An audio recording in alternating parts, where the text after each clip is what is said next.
Hello everyone, welcome back to my channel Mannat commerce classes. Guys, जो आज मैं आपको पढ़ाने आया हूं, मैं पढ़ाने आया हूं आपको माइक्रो इकोनॉमिक्स के 3 मार्क्स एंड 4 मार्क्स वाले क्वेश्चन। ठीक है ना। पेपर के पॉइंट ऑफ व्यू से बच्चों वेरी वेरी इंपॉर्टेंट है। अगर आपने अभी तक तैयारी नहीं की है बच्चों, मेरी ये वाली वीडियो देख के चले जाओ। आप आपके 100% आप इस वीडियो को देख के आप पास हो जाओगे। ओके। 6 मार्क्स वाली वीडियो मैंने ऑलरेडी बना दी है बच्चों। मैं आपको लिंक डिस्क्रिप्शन में दे दूंगा, आपको कमेंट सेक्शन में मैं आपको लिंक दे दूंगा बच्चों। ओके।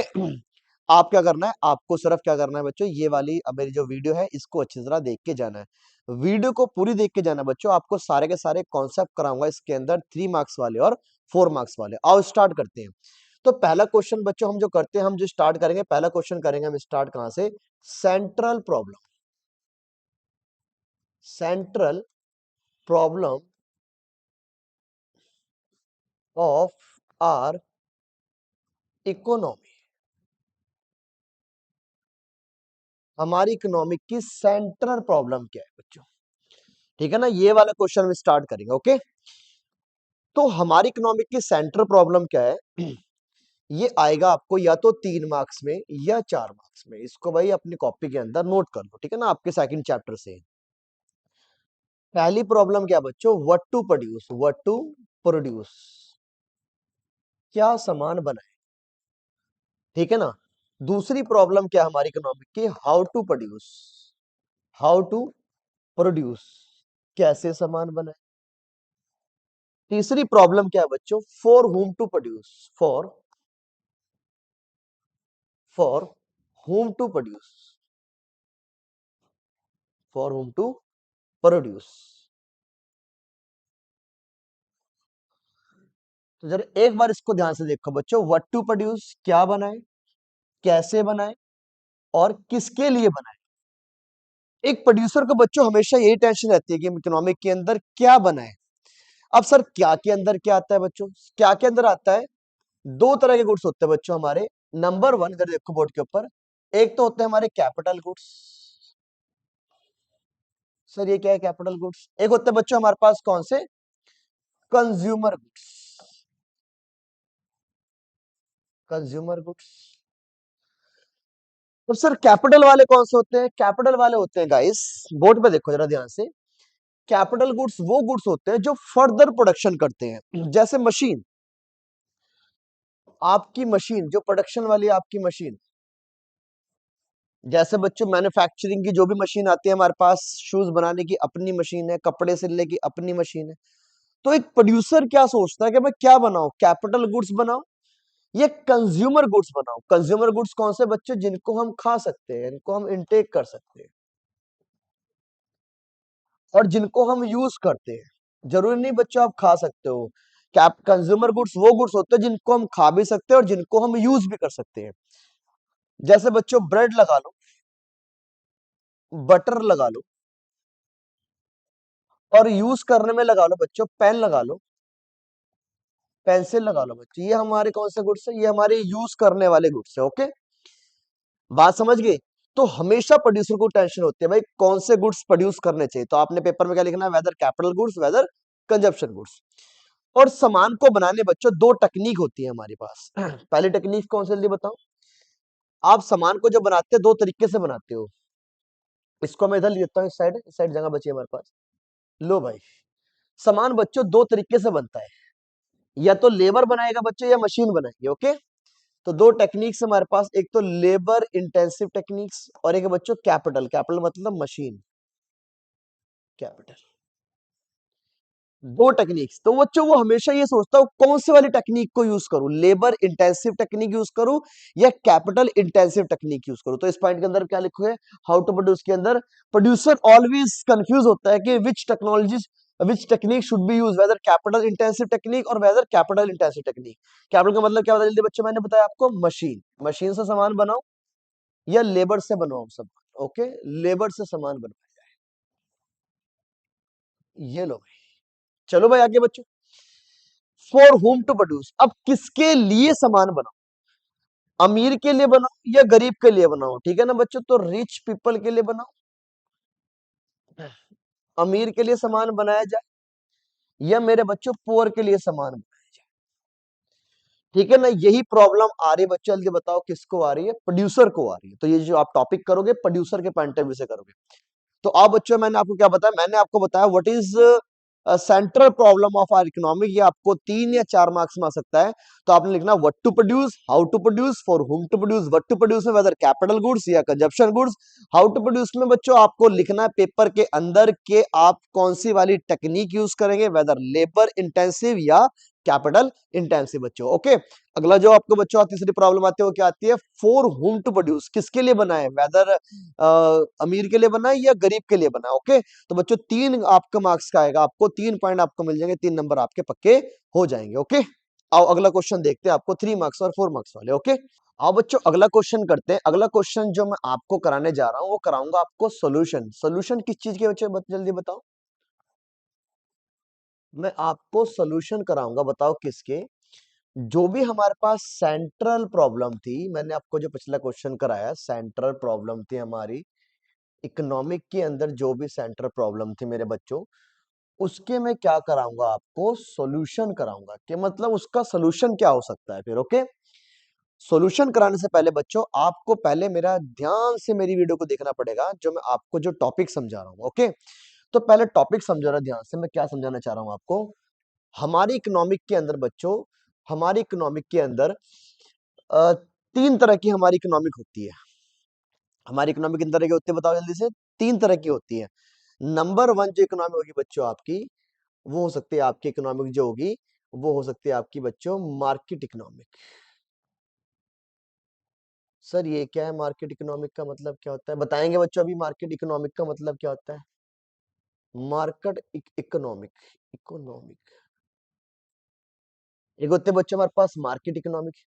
नंबर 2 बच्चों हमारे पास क्या होती है, सेंट्रली, ये इकोनॉमिक के बारे में पता होना चाहिए। तीसरी कौन सी इकोनॉमी होती है बच्चों जल्दी बताओ, मिक्स इकोनॉमी। ओके, तो बच्चों जो मार्केट इकोनॉमी होती है वो कौन सी इकोनॉमी होती है, जहां पे हमने व्हाट टू प्रोड्यूस, मार्केट ऐसे याद रखो इस बात को, market economic is that economic where what to produce, how to produce, for whom to produce decided by the private sector बच्चों। ओके, तो क्या बनाना है, कैसे बनाना है और किसके लिए बनाना है, ये डिसाइड कौन करता है, जब भी ये प्राइवेट सेक्टर डिसाइड करता है, इसको बोलते हैं हम मार्केट इकोनॉमिक। ठीक है ना, ठीक है ना बच्चों। तो यहाँ बच्चों किसका जो आप ऐसे बोल सकते हो मीन्स ऑफ प्रोडक्शन, क्या बनाना है, किसके लिए बनाना है, कैसे बनाना, decided by the private sector. तो जब भी बच्चों प्राइवेट सेक्टर डिसाइड करेगा, लो भाई मैं इसका कलर बदल देता हूं बच्चों, ये लो, जब भी प्राइवेट सेक्टर डिसाइड करेगा क्या बनाना है, कैसे बनाना है, किसके लिए बनाना है, that is called market economy. Okay, लेकिन बच्चों अगर क्या बनाना है, कैसे बनाना है और किसके लिए बनाना है, डिसाइडेड बाय द गवर्नमेंट, ये गवर्नमेंट डिसाइड करे। अब सर गवर्नमेंट भी 2 तरह के होते हैं बच्चों आपकी, एक होते हैं आपकी सेंट्रल गवर्नमेंट, सेंट्रल गवर्नमेंट, एक होते हैं बच्चों आपकी स्टेट की गवर्नमेंट। तो यहाँ दोनों की बात हो रही भाई, अगर decided by the central government, state government दोनों मिलकर डिसीजन ले रही बच्चों, या अकेली सेंट्रल गवर्नमेंट भी ले सकती है, अकेला आपका स्टेट गवर्नमेंट भी डिसीजन ले सकते हैं कि क्या बनाना है, कैसे बनाना है और किसके लिए बनाना है, ये डिसाइड कौन कर रहा है, गवर्नमेंट डिसाइड कर रही है। उसको बोलते हैं centrally plan economic, centrally plan economic बच्चों। अगर बच्चों what to produce, how to produce is decided by the both sector. यहां बात करो बच्चों, यहां देखो बोर्ड के ऊपर, दोनों डिसाइड कर रहे हैं मिलके क्या बनाना है, किसके लिए बनाना है, कैसे बनाना है, डिसाइडेड बाय द दोनों सेक्टर। तो जब भी प्राइवेट सेक्टर, प्राइवेट सेक्टर और गवर्नमेंट सेक्टर मिलके डिसाइड करे क्या बनाना है, कैसे बनाना है, दोनों मिलकर डिसाइड करें, इसको हम बोलते हैं कौन सी इकोनॉमिक, मिक्स इकोनॉमिक। तो what to produce, how to produce, for whom to produce, decide by the both private as well as government, ये डिसाइड दोनों कर रहे हैं बच्चों, तो कौन सी इकोनॉमिक बोलते हैं हम इसको, मिक्स इकोनॉमिक। अब बच्चे इसके सोल्यूशन करते हैं। पहली बात तो आपको आई होप इतनी बात समझ में आ गई होगी कि भाई इकोनॉमिक कितने तरह की होती है, आपकी जल्दी बताओ, market economic, centre plan economic और आपकी मिक्स इकोनॉमिक की बात हो रही बच्चों यहाँ पे। आओ जरा आगे देखते हैं बच्चों, मार्केट इकोनॉमिक के अंदर अब मैं यहाँ लिख रहा हूँ, जरा ध्यान से बोर्ड पे देखो। अब बच्चों यहाँ पे मैं लिखूंगा भाई ये डिसाइड कौन करता है, आओ जरा। तो एक बार जरा मैं हेडिंग देता हूँ यहाँ पे, हमने अभी आपको क्या पढ़ाया है, तो बच्चों क्या बनाना है, कैसे बनाना है, मैं सोल्यूशन दे रहा हूं। तो पहले सोल्यूशन दूंगा बच्चों किसके हिसाब से, मार्केट इकोनॉमिक के हिसाब से।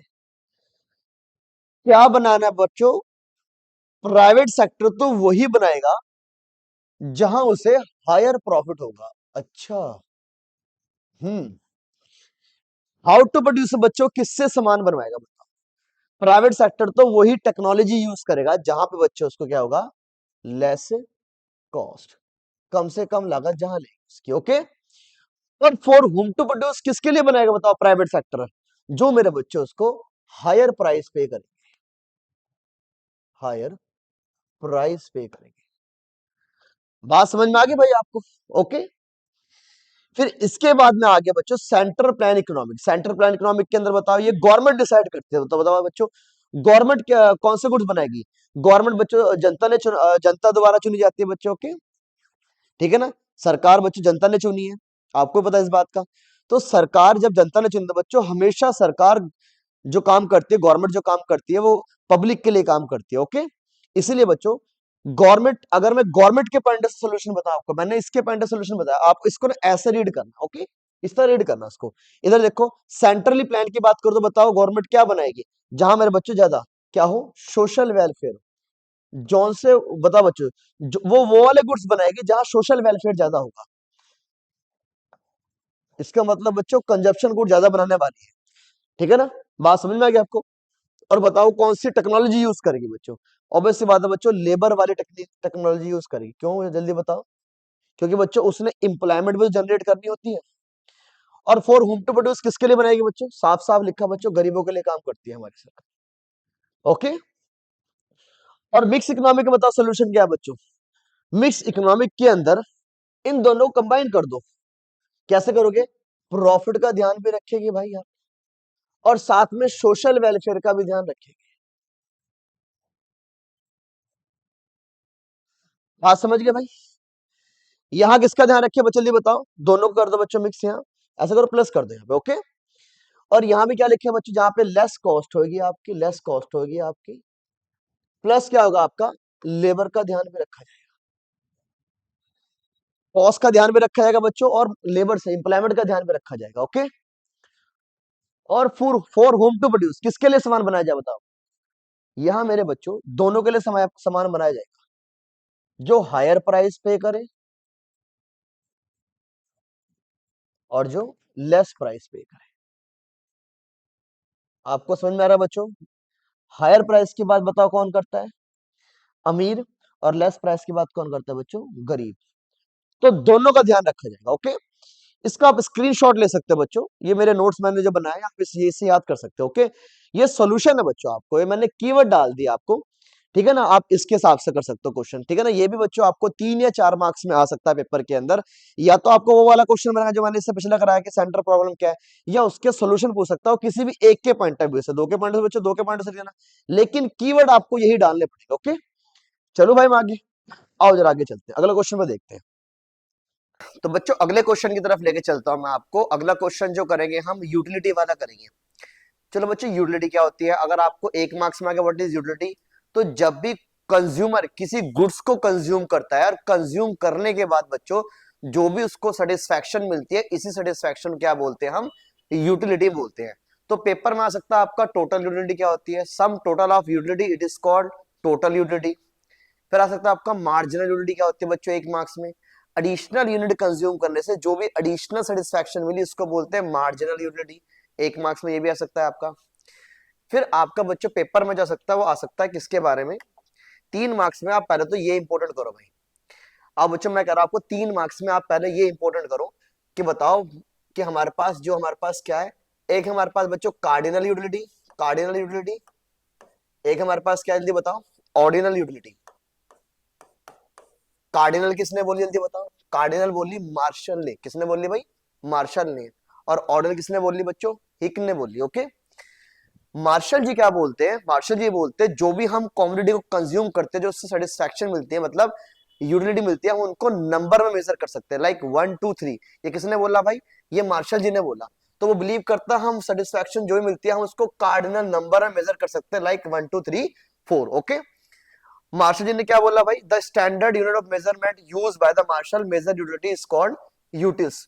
मार्शल जी ने क्या बोला, जो यूटिलिटी को हम मेजर करेंगे उसको मेजर करने का बताओ कौन सा मेथड वगैरह, यूटिलिटी को मेजर करेंगे यूटिल्स के अंदर। बच्चों फिर देखो मैंने क्या बोला, मार्शल जी ने बोला यूटिलिटी को मेजर करेंगे यूटिल्स के अंदर। किसके अंदर भाई, यूटिल्स के अंदर। जैसे किलोग्राम, ग्राम, लीटर, मिलीलीटर, सेंटीमीटर, ये मेजर करने के क्या बच्चों मोड्स है, ऐसा ही यूटिलिटी को मापने का कौन सा मोड है, यूटिल्स। ठीक है ना, एक मेथड किससे शुरू होता है, utils. Okay, thus when you can consume cup of tea you can express your satisfaction as equal to utils। अब अगर मैंने एक कप चाय पिया तो कितने यूटिल मिली, 2 मिले, 3 मिले, 4 मिले। मैंने क्या बोला, मार्शल जी ने बोला हम यूटिलिटी को मेजर करें किसके अंदर, यूटिल्स के अंदर। ठीक है ना, और उसने बोला था लास्ट पॉइंट के अंदर, this when the consumer cup of tea, जब एक कंज्यूमर, when you consume, जब एक कंज्यूमर कंज्यूम करता है cup of T, you can express your satisfaction equal to 2 utils या 3 utils। बात समझ में आ रही है आपको, it is called cardinal measurement of utility. बच्चों यूटिलिटी को मेजर किसमें करते हैं बच्चों, यूटिल्स में करते हैं। किसने बोला, मार्शल जी ने बोला। चलो, तो ये हो गया मेरे पास कार्डिनल यूटिलिटी। अब आगे मेरे पास ऑर्डिनल। ऑर्डिनल के अंदर क्या होता है बच्चों, उसने बोला देखो ऑर्डिनल के अंदर पहली बात तो का जो मार्शल जी ने बोला एक गुड्स को लिया उन्होंने। ठीक है ना, एक गुड्स को आप बार बार बार कंज्यूम करते हो, लेकिन हिक ने कितने गुड्स लिए भाई, हिक ने लिए बच्चों 2 गुड्स। जैसे उसने लिए एप्पल, ले लो बच्चों, इस चीज को ध्यान रखोगे इधर से आप, एप्पल और ऑरेंज, यहां 2 गुड्स की बात कर रहे हैं भाई। किसने बात करी है, हिक ने बात करी बच्चों। तो हिक जी ने क्या बोला है कि भाई आप जब भी यूटिलिटी को मेजर करोगे तो आप ऑर्डिनल नंबर में करोगे। ठीक है ना, ऑर्डिनल का मतलब होता है या तो आपको एप्पल ज्यादा पसंद है या आपको ऑरेंज। इसका मतलब आप क्या करोगे, हाई और लो, यहाँ रैंक की बात होगी। अगर बच्चों मुझे एप्पल ज्यादा पसंद है तो मैं एप्पल को पहला रैंक दूंगा, या किसी और को ऑरेंज ज्यादा पसंद है ऑरेंज को पहला रैंक दूंगा मैं। बात समझ गए, यहाँ इन्होंने बोला हम यूटिलिटी को एक्सप्रेस करेंगे ऑर्डिनल नंबर के अंदर, विच मींस हाई और लो, क्योंकि यहाँ कितने गुड्स की बात हो रही है बच्चों, 2 गुड्स की बात हो रही है। ओके, देखो बच्चे बात हो रही है, कॉफी की बात हो रही है, किसकी बात हो रही है भाई यहाँ पे, ये बात हो रही बच्चों यहाँ पे टी की बात हो रही है। किसकी बात हो रही है भाई, टी की बात हो रही है। तो यहाँ 2 गुड्स की बात हो रही है, यहाँ 1 गुड्स की बात हो रही है। यहाँ हम हायर लो रैंक की बात करेंगे, यहाँ हम किसकी बात करेंगे बच्चों, 1 2 3 की बात करेंगे। यहाँ यूटिलिटी किसमें मेजर करेंगे, यूटिल्स में करेंगे। और ये किसमें करेंगे बच्चों, यू कैन नॉट से cup of give 3 unit utility and the coffee. तो यहाँ बच्चों यूनिट्स की बात नहीं करें, मतलब यहाँ यूटिल्स की बात नहीं करेंगे और यहाँ यूटिल्स की बात करेंगे। ओके, बात समझिए। 3 नंबर पर बच्चों क्वेश्चन आता है कि बताओ कि difference between cardinal utility and ordinal utility. तो 3 पॉइंट लिख के आना बच्चों, आप यहीं से आप रिवाइज कर लेना।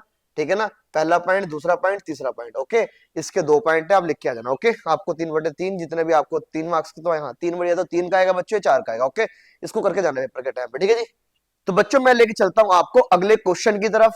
वेरी वेरी इंपॉर्टेंट, पेपर में आ सकता है आपको 3 मार्क्स में। क्वेश्चन का नाम क्या है, टोटल यूटिलिटी और मार्जिनल यूटिलिटी। अगर आपको सवाल आया बच्चों टीयू और एमयू का आपका सवाल आया, तो आपको पहले टोटल यूटिलिटी और मार्जिनल यूटिलिटी क्या देनी है, इनके पहले डेफिनेशन देनी। डेफिनेशन देने के बाद आपको बताना रिलेशन। बोर्ड में देखो जरा बच्चों, रिलेशन में क्या लिखना है आपने, इधर देखो।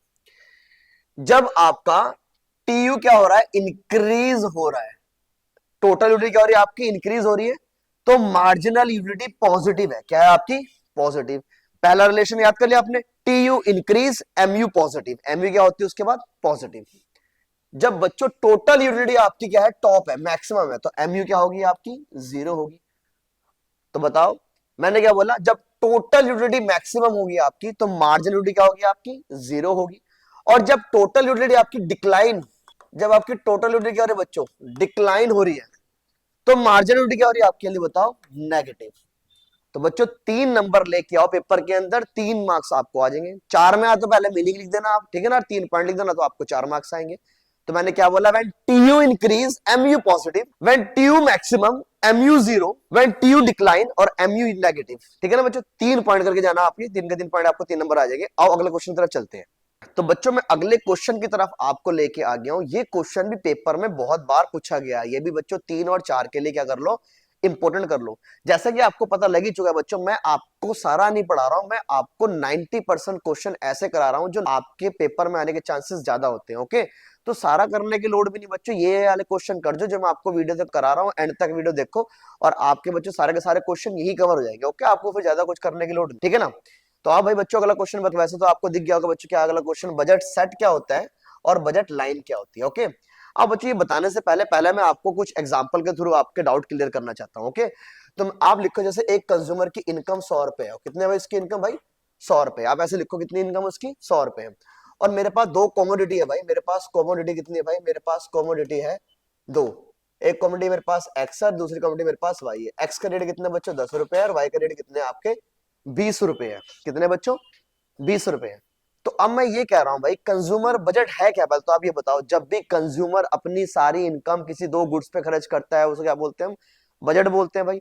तो बजट सेट और लाइन में क्या फर्क है, हमने बोल तो दिया जब कंज्यूमर अपनी इनकम किस पे खर्च कर रहा है, दो गुड्स पे खर्च कर रहा है तो बजट होता है। तो बजट जब मैंने बजट बता दिया तो सेट और लाइन में फर्क क्या है बच्चों, फर्क ये जरा देखो जरा ध्यान से। तो मेरे पास बच्चों कॉमोडिटी एक्स है, कॉमोडिटी वाई है, एक्स की कीमत है 10 रुपए और वाई की कीमत कितनी है आपकी 20 रुपए है। ओके, ये ले ले मैंने एग्जांपल। अब मैं ये बोल रहा जरा कंज्यूमर एक्स की कितनी कॉमोडिटी खरीदेगा, तो बोले बच्चे यहाँ पे वो खरीदा कितनी 4 और यहाँ कितनी खरीदा जल्दी बताओ 2, तो कितना हो गया भाई 80 रुपए यहाँ हो गया और 20 रुपए यहाँ हो गया, तो कितना हो गया बच्चों 100 रुपए। इसको बोलते हैं बजट लाइन, बजट लाइन बोलते हैं। सर समझ नहीं आया, बता रहा हूँ बच्चों बजट लाइन मैंने क्यों बोला इसको। दूसरा एग्जांपल मैं लूं अगर बच्चों, एक्स मेरे पास वही क्वांटिटी कितने की 10 की है और वाई कितने की क्वांटिटी बताओ, वो है बच्चों 20 रुपए की। मैं बोलता हूँ इसकी मैं खरीद लेता हूँ कितनी यूनिट, इससे खरीदता हूँ बच्चों में कितनी 3 यूनिट खरीदता हूँ तो 6, तो कितना बना आपका 60 रुपए बन गए यहाँ पे। और इसके लेता हूँ बच्चों कितनी यूनिट 3, इसके लेता हूँ कितना बन गया 30, तो कितना हो गया आपका 90।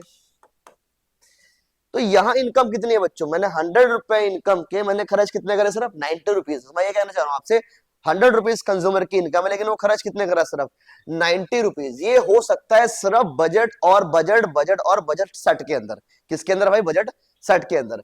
अच्छा बजट सेट के अंदर बच्चों वो क्या कर सकता है, ये भी कर सकता है वो बजट सेट के अंदर या तो अपनी सारी इनकम खर्च कर दे या कुछ बचा ले अपनी इनकम का पार्ट, वो बजट सेट होता है बच्चों। मैं रिपीट कर रहा हूं, बजट सेट में क्या होता है, बजट सेट में कंज्यूमर या तो अपनी सारी इनकम खर्च कर दे किसी दो गुड्स के ऊपर, या सारी ना करने के बाद बच्चों वो कुछ पार्ट को सेव कर ले ना खर्च करे, उसको बोलते हैं बजट सेट। लेकिन पेपर में लाइन में ये गलती मत कर देना, बजट लाइन में क्या करना है आपको 100% कंज्यूमर अपनी इनकम खर्च करेगा किसी दो गुड्स के ऊपर। तो बजट लाइन में क्या बच्चों आपकी आपकी जैसे कंज्यूमर कितना कमा रहा है, कंज्यूमर अपनी इनकम 100 रुपए कमा रहा है तो भैया उसका खर्चा भी कितना होगा 100 रुपए ही होगा, ये बोलता है बजट लाइन। तो ये बोल रहा बच्चों एक्स प्राइस वन की कॉमोडिटी की प्राइस, एक्स कॉमोडिटी का कितनी क्वांटिटी है, price of second commodity and quantity of second commodity. Okay, अगर मैं इन दोनों में खर्च करूंगा तो किसके बराबर होना चाहिए, इनकम के बराबर होना चाहिए। ओके, लेकिन ये रट्टा नहीं मानना बच्चों, सेट हम टेबल को बोलते हैं और लाइन हम ग्राफ को बोलते हैं। हाँ ठीक है सेट के अंदर टेबल आता है लेकिन बच्चों मेन डेफिनेशन तो आपकी यही है ना, तो ये बात लिखी हुई है।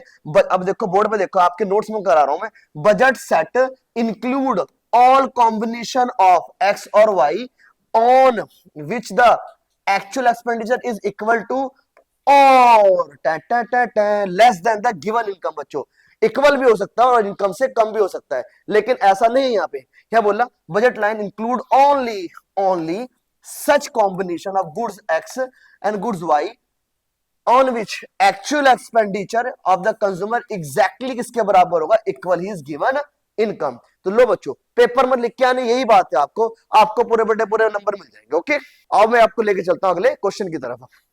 तो बच्चों में अगला क्वेश्चन जो कराना है आपको, अगला क्वेश्चन है आपके लॉ ऑफ डिमांड की एक्सेप्शन।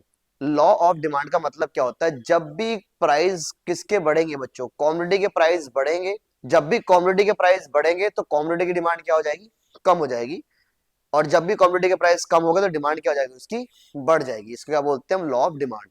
तो प्राइस गिरने की वजह से डिमांड बढ़ रही है और प्राइस बढ़ने की वजह से डिमांड गिर रही है। आपको लॉ ऑफ डिमांड की मीनिंग समझ में आ गई, वाली बात क्या बोली मैंने।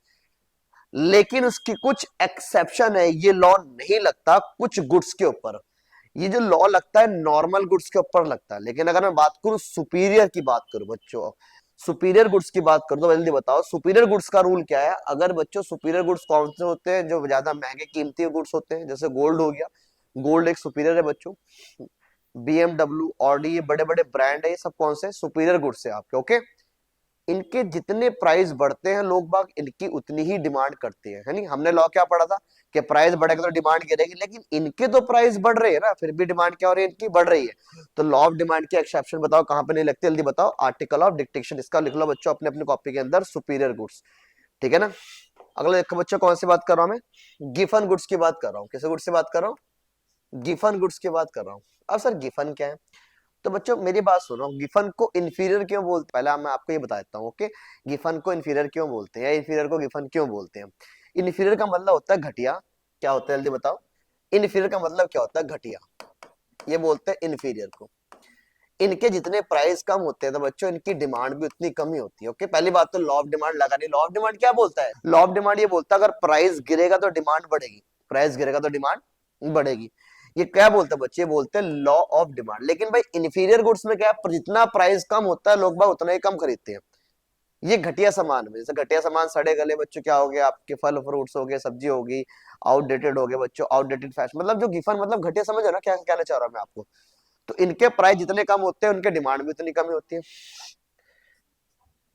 गिफन एक बंदा था बच्चों, गिफन कौन, एक बंदा था जिसने बताया कि लोग बाकी ना कुछ ना मेंटालिटी है, जो कंज्यूमर है ना उनकी कुछ एक मेंटालिटी है कि अगर वो देखते हैं ना महंगा है तो उन्हें लगता है अच्छा होगा। तो गिफन ही वो बंदा जिसने खोज करी कि थोड़ा सा प्राइस बढ़ाओ, डिमांड तो ऑटोमेटिक बढ़नी स्टार्ट हो जाएगी। किसने बोला, गिफन ने बोला। गिफन ने बोला थोड़ी क्वालिटी अच्छी कर दो और प्राइस बढ़ाओ तो डिमांड बढ़नी स्टार्ट हो जाएगी बच्चों। जैसे बच्चों वीवो ओप्पो के फोन आज के टाइम में सबसे ज्यादा इनकी मार्केट में डिमांड है, रीजन इन्होंने थोड़ा सा अपनी क्वालिटी को इंप्रूव करा और मार्केट में इनकी डिमांड आज बहुत ना। पहले बच्चों क्या करता, पहले बोलते चाइनीज फोन है खराब हो जाएंगे, सैमसंग का ले लेते हैं। आज परसेप्शन क्या लोगों की, ओप्पो वीवो से अलावा और वो चूज नहीं करते बच्चों। मिडिल फैमिली के लोग आज ज्यादातर इसी प्रेफर करते हैं। तो गिफन ने भी तो बच्चों कई सदी पहले इस बात को बोल दिया था ना कि आप क्या काम करो, अपने गुड्स की थोड़ी सी क्वालिटी को अच्छा करो, क्वालिटी बढ़ाओ। क्वालिटी अच्छी करने के बाद प्राइस को इंक्रीज करो, डिमांड ऑल्सो इंक्रीज होने लगेगी। तो बच्चों ये भी तो एक्सेप्शन आ गई ना। किसने बोला, ये किसने बोला जल्दी बताओ, ये बोला किसने, गिफन ने बोला। गिफन ने क्या बोला, पहले इन्फीरियर गुड्स की बात कर लेते हैं। इन्फीरियर के प्राइस कम होता है, इनकी डिमांड भी कम होती है। तो गिफन ने बोला प्राइस बढ़ाओ साहब तो डिमांड बढ़ेगी, थोड़ी सी क्वालिटी अच्छी कर लो, अपनी हल्की सी क्वालिटी क्या कर लो अच्छी, से लोगों की कंज्यूमर की मेंटेलिटी होती है अगर महंगा होगा तो अच्छा ही होगा, ओके। तो बच्चों ये दो एक्सेप्शन मैंने आपको बता दिए। गिफन गुड्स नहीं लगता किसके ऊपर, जल्दी बताओ। लॉ ऑफ डिमांड किसके ऊपर नहीं लगता, लॉ ऑफ डिमांड नहीं लगता मेरे पास सुपीरियर गुड्स के ऊपर और नहीं लगता मेरे पास इन्फीरियर गुड्स के ऊपर। इन्फीरियर का एक और नाम है गिफन, इरेशनल जजमेंट। बच्चों देखो बच्चों, कुछ कंज्यूमर होते हैं बोलते नहीं हमें तो वही लॉ ऑफ डिमांड फेल हो जाता है कि consumer judgement the quality of commodity by its price, वही बात होगी, गिफन वाली बात होगी। कई कंज्यूमर मानते हैं इसी चीज को कि भैया अगर महंगा होगा तो अच्छा होगा। तो लॉ ऑफ डिमांड तो पिट गया ना। लॉ ऑफ डिमांड क्या बोलता है, प्राइस बढ़ेगा तो डिमांड गिर जाएगी। लेकिन कुछ कंज्यूमर के बच्चों जजमेंट इरेशनल है, वो सोचते क्या है, अगर महंगा होगा तो सामान अच्छा ही होगा। इसलिए बच्चों जब इरेशनल वाली बात होगी यहाँ पे, तो बताओ जब प्राइस बढ़ेंगे तो क्या होगा, जल्दी बताओ। उनके डिमांड भी बढ़ेगी, क्योंकि वो सोचता ही ऐसे, ओके। वो कह रहा कंज्यूमर जज करते हैं quality of the commodity by its price, वो क्वालिटी को जज ही प्राइस की वजह से कर रहे हैं, ओके। तो तीन एक्सेप्शन है, पहले कौन कौन सा बताया मैंने आपको। पहले एक्सेप्शन में क्या बताया मैंने आपको, सुपीरियर गुड्स, दूसरा मैंने आपको इन्फीरियर बताया, तीसरा मैंने आपको बताया कंज्यूमर क्या है, इरेशनल है। इरेशनल उसकी जजमेंट है, ठीक है ना। वो सोचते हैं क्वालिटी को कंप्रोमाइज, क्वालिटी को जज करते हैं किसके थ्रू, प्राइस के थ्रू। वो सोचते हैं अगर प्राइस महंगा होगा तो क्वालिटी भी क्या होगी उसकी, अच्छी होगी। तो बच्चों इस केस के अंदर मेरे पास लॉ ऑफ डिमांड नहीं लगता। मैंने आपको तीन एक्सेप्शन बताए, पेपर के पॉइंट से ये भी आ सकता है, ओके। अब बच्चों आगे बढ़ते हैं। तो बच्चों जो अगला क्वेश्चन मैं करा रहा हूं आपको, मैं करा रहा हूं चेंज इन क्वांटिटी डिमांड और चेंज इन डिमांड। फर्क क्या है भाई, एक में सिर्फ इतना फर्क है, लिखा बच्चों चेंज इन क्वांटिटी डिमांड, और यहाँ क्या लिखा सिर्फ चेंज इन डिमांड। यहाँ क्वांटिटी वर्ड नहीं है और यहाँ क्या है बच्चों, क्वांटिटी वर्ड यहाँ है या नहीं, ओके। तो मेरी बात सुनो ध्यान से। चेंज इन क्वांटिटी के अंदर दो बातें, एक्सटेंशन और कॉन्ट्रैक्शन। फर्क क्या है बच्चों, फर्क सिर्फ ये है, प्राइस कम होने की वजह से अगर डिमांड बढ़ेगी इसको बोलते हैं एक्सटेंशन ऑफ डिमांड। प्राइस बढ़ने की वजह से बच्चों और डिमांड बढ़ रही है, प्राइस बढ़ने की वजह से डिमांड कम हो रही है, इसको बोलते हैं कॉन्ट्रैक्शन ऑफ डिमांड। बात समझ गए। तो यही फर्क है बच्चों एक्सटेंशन और sorry change in quantity demand और change in demand. Change in demand को बताता हूं पहले मैं आपको, प्राइस को छोड़ के किसी और फैक्टर के कारण अगर डिमांड बढ़ रही है उसको बोलते हैं इंक्रीजिंग डिमांड।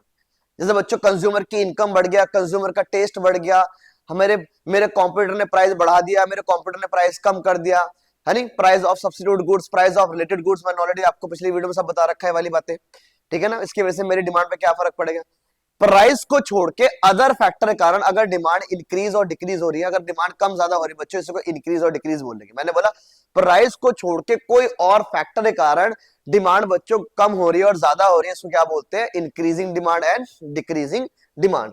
तो मैंने बोला अदर फैक्टर, यहाँ पे यहाँ कौन से आपके अदर फैक्टर की वजह से। अब अदर फैक्टर बताओ मैं क्या लूं, मैं यार बच्चों इनकम ले लूं, चलो कंज्यूमर की इनकम बढ़ गई तो डिमांड बढ़ जाएगी, इसको बोलते हैं इंक्रीजिंग डिमांड। कंज्यूमर की बच्चों इनकम कम होगी, कंज्यूमर क्या होगी, इनकम कम होगी तो डिमांड भी कम होगी, इसको क्या बोलते हैं, डिक्रीज इन डिमांड। बात समझ गए। इसका बच्चों डायग्राम बनेगा तो आपका आपका इसका डायग्राम बनेगा, ठीक है ना। लो भाई इसका डायग्राम बना दूं मैं आपको, इसका डायग्राम बनाते हैं। आओ जरा देखते हैं इंक्रीजिंग डिमांड और डिक्रीजिंग डिमांड के डायग्राम। बोर्ड पे देखो जरा ध्यान से, ये लो भाई, पहले मैं करा रहा हूं आपको इंक्रीज इन डिमांड। जब मेरे बच्चों डिमांड बढ़ेगी, इंक्रीज इन डिमांड, मैंने बोला प्राइस तो फिक्स रहेगा, प्राइस तो फिक्स रहेगा। बताओ प्राइस फिक्स क्यों रहेगा, क्योंकि इंक्रीजिंग डिमांड यही तो कह रहा है क्या, कि प्राइस फिक्स रहेगा। तो बताओ जल्दी बच्चों, पहले डिमांड क्या थी, पहले डिमांड थी D1, तो क्वांटिटी कितनी थी बच्चों, Q1, लेकिन कंज्यूमर ने अपनी इनकम को बढ़ा दी, ठीक है ना भाई। यहां लिख दो मैं क्वांटिटी, हाँ सर आप यहाँ क्वांटिटी लिख दो। तो ये लो भाई, कंज्यूमर ने अपनी बच्चों क्या बढ़ा दी, कंज्यूमर ने अपनी इनकम को बढ़ा दिया।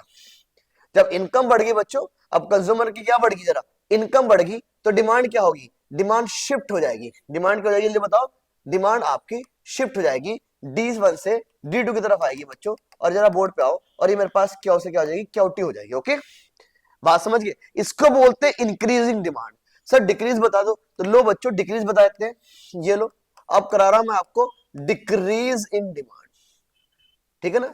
अब डिक्रीज में क्या होता है, यहां पहले प्राइस फिक्स रखो, आप ना प्राइस क्या रखो, फिक्स। ये लो भाई, प्राइस आपका क्या है बच्चों, फिक्स है आपका, ये प्राइस है आपका, ठीक है ना। यहाँ आपका क्या हो गया, यहाँ आपका प्राइस हो गया। ओके, ये बच्चों वाई एक्सिस 0 और एक्स एक्सिस बना के आना पेपर के अंदर। तो पहले डिमांड आपकी भाई यहां थी, D1 आपका यहां था भाई, ठीक है ना। तो क्वांटिटी बच्चों क्या थी आपकी, यहां थी, Q1 आपका यहां था। लेकिन क्या हुआ, कंज्यूमर की इनकम गिर गई, कंज्यूमर क्या होगी भाई, इनकम कम होगी भाई। जैसे ही कंज्यूमर की इनकम कम होगी तो मार्केट में बच्चों डिमांड कम हो जाएगी। बात समझिए, D से D2 हो जाएगा आपका, बैकवर्ड शिफ्ट हो जाएगी बच्चों। तो लो भाई क्वांटिटी डिमांड हम यहाँ पर जाएगा आपके Q2, क्या हो जाएगा आपका यहाँ पे Q2। इसको बोलते हैं क्या, डिक्रीज इन डिमांड। तो इंक्रीज होती है बच्चों किसके, अदर फैक्टर के कारण, वो डिमांड वो इनकम भी ऑफ द कंज्यूमर भी हो सकती है, या सब्स्टिट्यूट का प्राइस बढ़ गया तो मेरी डिमांड बढ़ गई, या कॉम्प्लीमेंट्री का प्राइस कम हो गया तो मेरी डिमांड बढ़ गई, कंज्यूमर का टेस्ट बढ़ गया तो मेरी डिमांड बढ़ गई, फ्यूचर में बच्चों लगता है प्राइस बढ़ने वाला तो मेरी डिमांड बढ़ गई, फ्यूचर में लगता है सप्लाई कम होने वाली तो मेरी डिमांड बढ़ गई, ठीक है ना। इसको बोलते हैं इंक्रीजिंग डिमांड, ठीक है ना। इसको ऑपोजिट कर लो, उसको बोलते हैं हम डिक्रीजिंग डिमांड, ठीक है जी। ठीक है बच्चों, होप सो यहां तक आपको समझ में आ गया। ओके आगे चलते हैं। लो भाई मैंने यही बताया बच्चों आपको, ठीक है ना। अब पेपर में आपको कैसे लिखना बच्चों, पेपर मैंने आपको बता दिया एक्सटेंशन का मतलब प्राइस, कैसे लिख देना आप, ठीक है ना। ये बच्चों मैंने आपको डायग्राम बना के दिखा दिया, ठीक है जी। ये सब कुछ आपको बच्चों अपनी बुक से रीड कर रहा, मैंने सारे के सारे टॉपिक करवा दिए। देखो ये वाले, ये इंक्रीजिंग डिमांड बता दिया मैंने आपको, है नहीं, और ये मैंने क्या बताया था आपको, डिक्रीजिंग डिमांड बता दिया। ओके, पेपर के पॉइंट ऑफ व्यू से बच्चों 4 मार्क्स में, हालांकि कई बार 6 मार्क्स में भी एग्जामिनर इस सवाल को पूछ लेता है, लेकिन बच्चों 4 मार्क्स की इसकी वेटेज ज्यादा है। ओके, 4 मार्क्स में एग्जामिनर ने इसको बहुत बार पूछा। ओके, बात समझ गए। एक्सटेंशन कॉन्ट्रैक्शन के बच्चों क्या करना, इंक्रीज और डिक्रीज के बच्चों एमजे करके चले जाना, रीड करके जाना एक बार, क्या डिफरेंस क्या क्या है इसके अंदर, इसके अंदर अजम्पशन क्या है, डिमांड कर्व कैसा बनेगा, इसका डिमांड कर्व कैसा बनेगा बच्चों, ठीक है ना। ये शिफ्ट होता है, ये क्या होता है बच्चों, मूवमेंट होती है इसके अंदर, ठीक है ना। क्योंकि यहाँ शिफ्ट हो रहे हैं, क्या हो रहा है, मूवमेंट हो रहे हैं बच्चों, क्योंकि डाउनवर्ड जा रहा है यहाँ पे डाउनवर्ड, अच्छा शिफ्ट हो रहा है, क्या हो रहा है, इंक्रीज मतलब लेफ्ट टू राइट हो रहा है यहाँ पे। एक्सटेंशन का मतलब क्या होता है, डाउनवर्ड है मूवमेंट आपके अलॉन्ग विद डिमांड का फ्रॉम लेफ्ट टू राइट। ये भी लेफ्ट टू राइट है, ये भी लेफ्ट टू राइट है, फर्क क्या दोनों के अंदर बताओ। यहाँ लेफ्ट टू राइट बच्चों फॉरवर्ड हो रहा है, यहाँ लेफ्ट टू राइट हो रहा है डाउनवर्ड की बेस, यहाँ फॉरवर्ड, यहाँ डाउनवर्ड, फॉरवर्ड डाउनवर्ड फॉरवर्ड, ठीक है ना भाई, समझ में आ गई आपको बात। चलो आगे, इसके बाद देखते हैं, ये पढ़ के जाना पेपर के अंदर आप 3 नंबर में डिफरेंस, मतलब डिफरेंस तो छोड़ के नहीं जाने, आपने रीड करके जाने। ओके, इसके बाद आज और अगला देख लेते हैं। बाकी बच्चों मैंने आपको बोला था, देखो सेम डिमांड है, वो कह रहा बताओ मेरे कॉम्पिटिशन में क्या, मेरे सब्स्टिट्यूट गुड्स के प्राइस बढ़ गए तो मेरी डिमांड बढ़ जाएगी। भाई मैं अगर चाय बेचता हूँ और कॉफी का रेट बढ़ गया तो चाय की डिमांड बढ़ जाएगी ना, ठीक है ना, डायग्राम बिल्कुल वही बनेगा आपका, डरना नहीं पेपर के अंदर। इंक्रीज प्राइस सब्स्टिट्यूट गुड्स, अगर प्राइस सब्स्टिट्यूट गुड्स के बढ़ गए डिमांड बढ़ जाएगी बच्चों। सब्स्टिट्यूट ने अपने प्राइस बढ़ा दिए या सब्स्टिट्यूट ने बच्चों अपने प्राइस गिर दिए, मैं भाई चाय बेचता हूँ, कॉफी 5 रुपए की होगी तो मेरी क्या होगी, डिमांड कम होगी, डिक्रीज इन डिमांड। डायग्राम आपका सेम चलेगा बच्चों, डायग्राम क्या चलेगा आपका, सेम चलेगा। वो कोई से भी अदर फैक्टर के कारण अगर आपकी डिमांड इंक्रीज डिक्रीज हो रही है, आपके डायग्राम वही बनेंगे भाई, बात समझ गए आपको। तो ये करके जाना, कई बार ना एग्जामिनर ये वाले क्वेश्चन पूछता नहीं, लेकिन एक बार दो बार ना बच्चों पेपर में आ रखे हैं, ये मैं कह रहा हूँ आ रखे हैं, तो उसको देख के जाना ना एक बार, ठीक है ना, पेपर हमने छोड़ना नहीं है बच्चों। रिलेशन आ सकता है बिटवीन इनकम एंड डिमांड, पता ही आपको, इनकम बढ़ेगी डिमांड बढ़ जाएगी आपकी, है रिलेशन करके जाना आपके। जब इनकम बढ़ेगी तो क्या होगी आपकी, डिमांड बढ़ जाएगी। लेकिन बच्चों नॉर्मल गुड्स में इनकम बढ़ेगी तो डिमांड बढ़ जाएगी, लेकिन इंफीरियर में क्या होता है, अगर इनकम बढ़ेगी तो डिमांड क्या हो जाएगी, कम हो जाएगी। ओके, तो बच्चों आओ मैं आपको लेके चलता हूँ अगले क्वेश्चन की तरफ। अगला क्वेश्चन है हमारे पास क्या, जल्दी बताओ, हमारा अगला क्वेश्चन है, जल्दी बताओ, 4 मार्क्स का।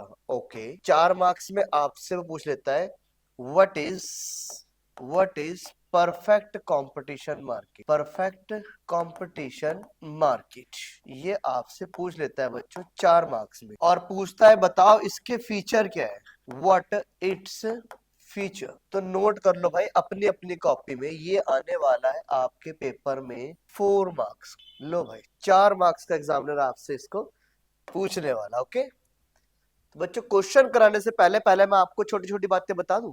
हाँ सर बता दूं।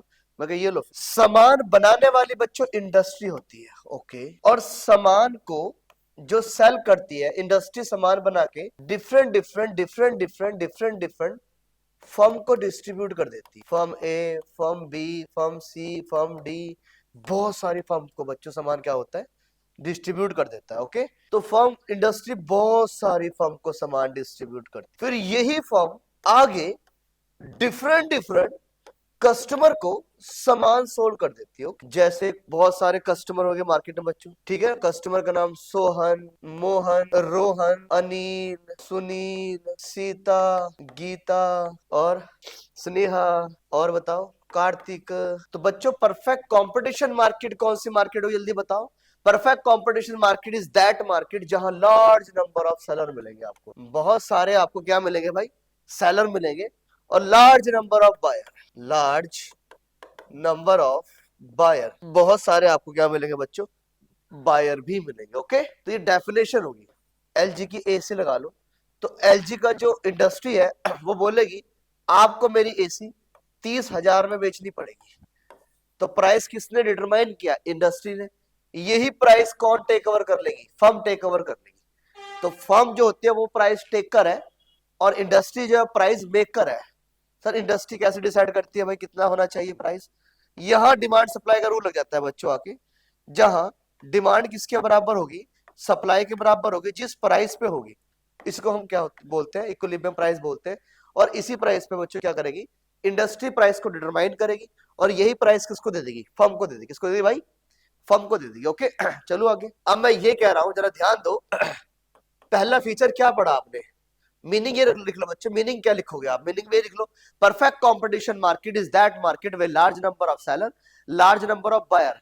और अच्छी बात बताओ बच्चों, प्रोडक्ट क्या होगा, होमोजीनियस होगा। होमोजीनियस का मतलब होता है एक जैसा। जैसे बच्चों अगर मैं एलजी की बात करूं, एलजी की एसी की बात करूं, तो पूरी फर्म, जितने भी बच्चों फर्म की इंडस्ट्री के अंदर जितनी फर्म है, वो सारा कौन सामान बेचेगी, एलजी का ही सामान बेचेगी। ठीक है ना, तो आपके इसके फीचर लिखो जरा, लार्ज नंबर ऑफ सेलर, और बच्चों लार्ज नंबर ऑफ बायर, इधर देखो large number of buyer. Okay, इसके बाद क्या होगा जल्दी बताओ, इसके बाद क्या होगा, प्रोडक्ट होमोजीनियस होगा। अब होमोजीनियस का मतलब क्या होता है बच्चों, एक समान पूरी मार्केट के अंदर एक ही प्रोडक्ट बिकेगा बच्चों। वैसे तो बहुत सारी मार्केट होती है, फिर फिलहाल मैं बात कर रहा हूँ परफेक्ट कंपटीशन मार्केट, ऐसी मार्केट जहां पे बहुत सारे खरीदने वाले भी है, बहुत सारे बेचने वाले भी है, और सारे दुकानदार एक ही प्रोडक्ट बेच रहे हैं। मैंने अपने एग्जाम्पल में लिया था एलजी का प्रोडक्ट, एलजी का मैंने एसी लिया था। ओके, चलो भाई आगे। अब बच्चों प्रोडक्ट होमोजीनियस होगा तो बताओ इनके प्राइस भी सेम होगा, हाँ सर बिल्कुल भी सेम है। अगर बच्चों प्रोडक्ट होमोजीनियस होगा तो प्राइस क्या होगा, प्राइस भी सेम ही होगा पूरी मार्केट के अंदर, बिल्कुल सही है। अब बच्चों इसके बाद क्या होगा अगला पॉइंट, परफेक्ट नॉलेज। इसमें बताओ सर क्या होगा नॉलेज में, परफेक्ट नॉलेज में होगा बायर को, हाँ, और सेलर को प्राइस के बारे में परफेक्ट नॉलेज होगी। बायर भी जानता होगा क्या भाव चल रहा है मार्केट में, और सेलर भी जानता होगा क्या भाव चल रहा है मार्केट में। बात समझ गए भाई? तुम जल्दी बताओ कौन कौन से पॉइंट याद करें आपने? Perfect competition market is that market way large number of seller, large number of buyer, product homogeneous, product क्या होगा बच्चों? होमोजीनियस, और perfect knowledge about the product, product की परफेक्ट नॉलेज किस किस को होगी? बायर को भी होगी और सेलर को भी होगी, और ऑब्वियस प्राइस के बारे में परफेक्ट नॉलेज होगी। ओके चलो भाई आगे में आगे चलो बच्चों। इसके बाद बच्चों कोई भी फर्म इस इंडस्ट्री में एंटर कर भी सकती है, फ्रीली एंटर एंड एग्जिस्ट। इसका मतलब क्या, जल्दी बता बच्चों। कोई भी फर्म, मैं फर्म की बात कर रहा हूं, इंडस्ट्री की बात नहीं कर रहा हूं, कोई भी फर्म मार्केट में अपना काम स्टार्ट भी कर सकती है और मार्केट छोड़ के जा भी सकती है। कोई रिस्ट्रिक्शन नहीं है कि आप नहीं कर सकते वाला काम। भाई अगर मुझे एलजी की डिस्ट्रीब्यूटरशिप चाहिए तो बच्चों, तो मैं भी क्या जाऊंगा, इंडस्ट्री वाले के पास जाऊंगा, उससे डिस्ट्रीब्यूटरशिप ले लूंगा मैं उससे। ओके तो आओ जरा, तो कोई भी इसके अंदर क्या लिखोगे, जल्दी बताओ, इस पॉइंट के अंदर क्या लिखो पेपर के अंदर? Any firms can exist freely and enter, वो आ भी सकती है और बच्चों जा भी सकती है, कोई रिस्ट्रिक्शन नहीं इसके अंदर। इसके बाद अगला पॉइंट लिखो, इंडिपेंडेंट डिसीजन। क्या लिखो भाई? Independent decision. सर इसका मतलब क्या होता है इंडिपेंडेंट का मतलब? बच्चों इंडिपेंडेंट का मतलब है आजादी, इंडिपेंडेंट सर इंडिपेंडेंट आ भी रहा है, हाँ। कोई एग्रीमेंट नहीं है, मतलब कि इंडस्ट्री बोलेगी नहीं नहीं, ये बच्चों इंडस्ट्री है, ये इंडस्ट्री का ओनर है और ये फर्म का ओनर है, तो इनके बीच में कोई एग्रीमेंट नहीं हो रहा है कि नहीं नहीं आपको हमारा 5 लाख का सामान बेचना ही पड़ेगा। ऐसा कोई एग्रीमेंट नहीं होता है यहाँ पे, ऐसा एग्रीमेंट कोई नहीं होता यहाँ पे। मर्जी है भाई, फर्म आपको सामान जितना बेचना बेचो, फर्म के पास इंडिपेंडेंट डिसीजन है भाई, वो जितना मर्जी सामान बेचे, इंडस्ट्री दबाव नहीं डाल सकती उसके ऊपर। कब इंडस्ट्री बोले नहीं नहीं हमने तो बना ली एसी आपके लिए, आप बेच, ऐसा नहीं होगा भाई। बात समझ गई? तो इस पॉइंट के अंदर लिखा है there is no agreement between the industry and the firm for buying and selling the product. भाई आप कितना सामान बेचोगे, फर्म कह रही है, फर्म के ऊपर कोई रिस्ट्रिक्शन नहीं भाई, कोई फर्म के ऊपर कोई दबाव नहीं है कि फर्म बोलेगी कि इंडस्ट्री बोलेगी फर्म को कि आपको इतना सामान बेचना ही बेचना पड़ेगा, फर्म बोलेगी नहीं मैं इंडिपेंडेंट डिसीजन ले सकती हूँ। ओके बात समझ गए सर? परफेक्ट मोबाइलिटी बच्चों, अगला पॉइंट लिखो, परफेक्ट मोबाइलिटी। सर इसका मतलब क्या होता है परफेक्ट मोबाइलिटी का? बच्चों मूव कर रहा। सर मोबाइलिटी का मतलब होता है मूव कर रहा। बच्चों बस लैंड एक इम्परफेक्ट मोबाइलिटी है, लैंड एक क्या है बच्चों?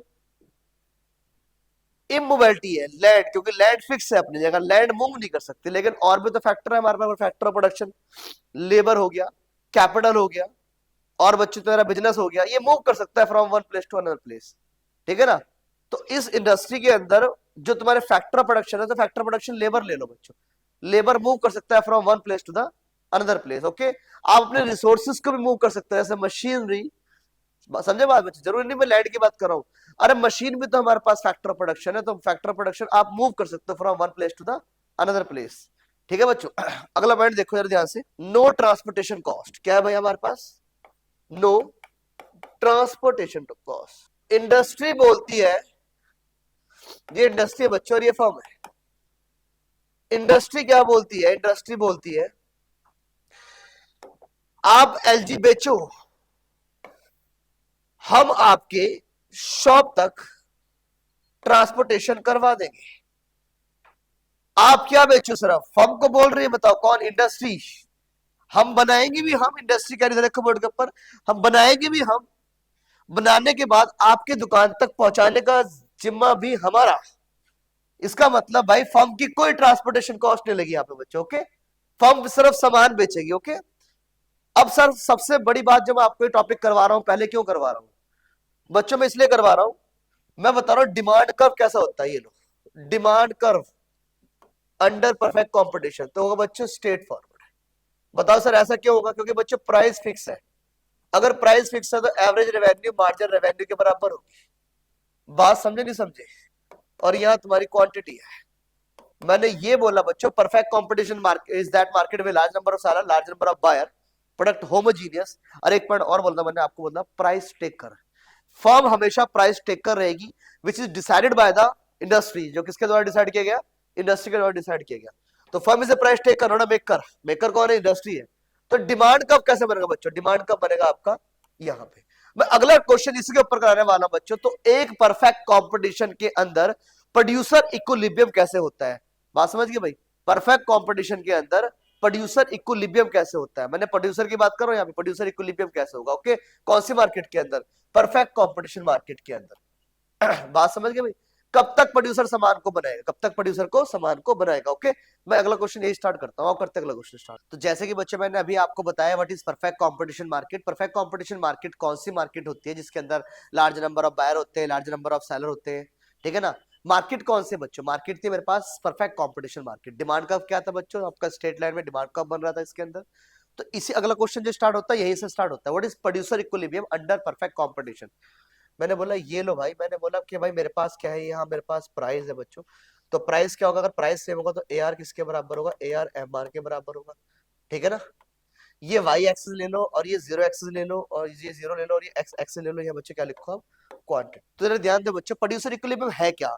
प्रोड्यूसर मतलब जो सामान को बना रहा है उसको प्रोड्यूसर बोलते हैं, सामान को बनाने वाले को प्रोड्यूसर बोलते हैं, जो प्रोडक्शन कर रहा है, सामान बना रहा है, गुड्स बना रहा है, सर्विस बना रहा है। जैसे बच्चों जरूरी नहीं गुड्स ही बना रहा है, सर्विस भी बना रहा है, वही प्रोड्यूसर है। जैसे मैं आपको पढ़ा रहा हूँ तो मैं भी तो सर्विस प्रोड्यूस कर रहा हूँ, तो मैं भी कौन बन गया, मैं भी क्या बन गया भाई, मैं भी प्रोड्यूसर बन गया, ठीक है बच्चों। तो आगे लेके चलता हूं, प्रोड्यूसर कौन होता है, producer means who produce goods and services. और प्रोड्यूसर इक्विलिब्रियम क्या होता है बच्चों, producer equilibrium that condition where he get maximum profit, जहां प्रोड्यूसर को सबसे ज्यादा प्रॉफिट होगा वो होता है बच्चों प्रोड्यूसर इक्विलिब्रियम, ओके। मैंने क्या बोला बच्चों, ये एक प्रोड्यूसर है, ये कौन है, एक प्रोड्यूसर है। अगर इस प्रोड्यूसर को जहां क्या होगा मैक्सिमम, क्या होगा जल्दी बताओ, इस प्रोड्यूसर को मैक्सिमम मैक्सिमम मैक्सिमम मतलब सबसे ज्यादा क्या होगा, प्रॉफिट होगा, अधिकतम प्रॉफिट होगा। इसी अधिकतम प्रॉफिट को क्या बोलते हैं हम, प्रोड्यूसर इक्विलिब्रियम बोलते हैं। बात समझ में आ गई आपको, producer equilibrium is that condition where producer get maximum profit. और बता बच्चों, और कंडीशन क्या है इसकी, कंडीशन क्या होगी बच्चों, मैक्सिमम प्रॉफिट कब होगा जल्दी बताओ। मैक्सिमम प्रॉफिट होगा जब M R, condition number one, तो लिख दो बच्चों कंडीशन, कंडीशन नंबर वन, पहली कंडीशन बच्चों नंबर वन क्या होगा, एम आर मार्जिन रेवेन्यू किसके बराबर होगा, मार्जिनल कॉस्ट के बराबर होगी।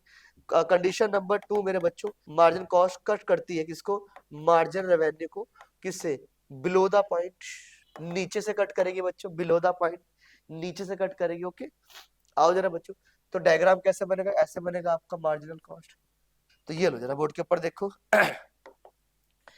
बच्चों, इस पॉइंट के अंदर इक्विलिब्रियम पॉइंट है, बता क्यों इस पॉइंट के अंदर, क्योंकि यहाँ मार्जिनल कॉस्ट किसके, मार्जिनल रेवेन्यू किसके बराबर है, मार्जिनल कॉस्ट के बराबर है इस पॉइंट के ऊपर। तो पहली कंडीशन तो पूरी होगी लेकिन दूसरी नहीं पूरी हो रही है।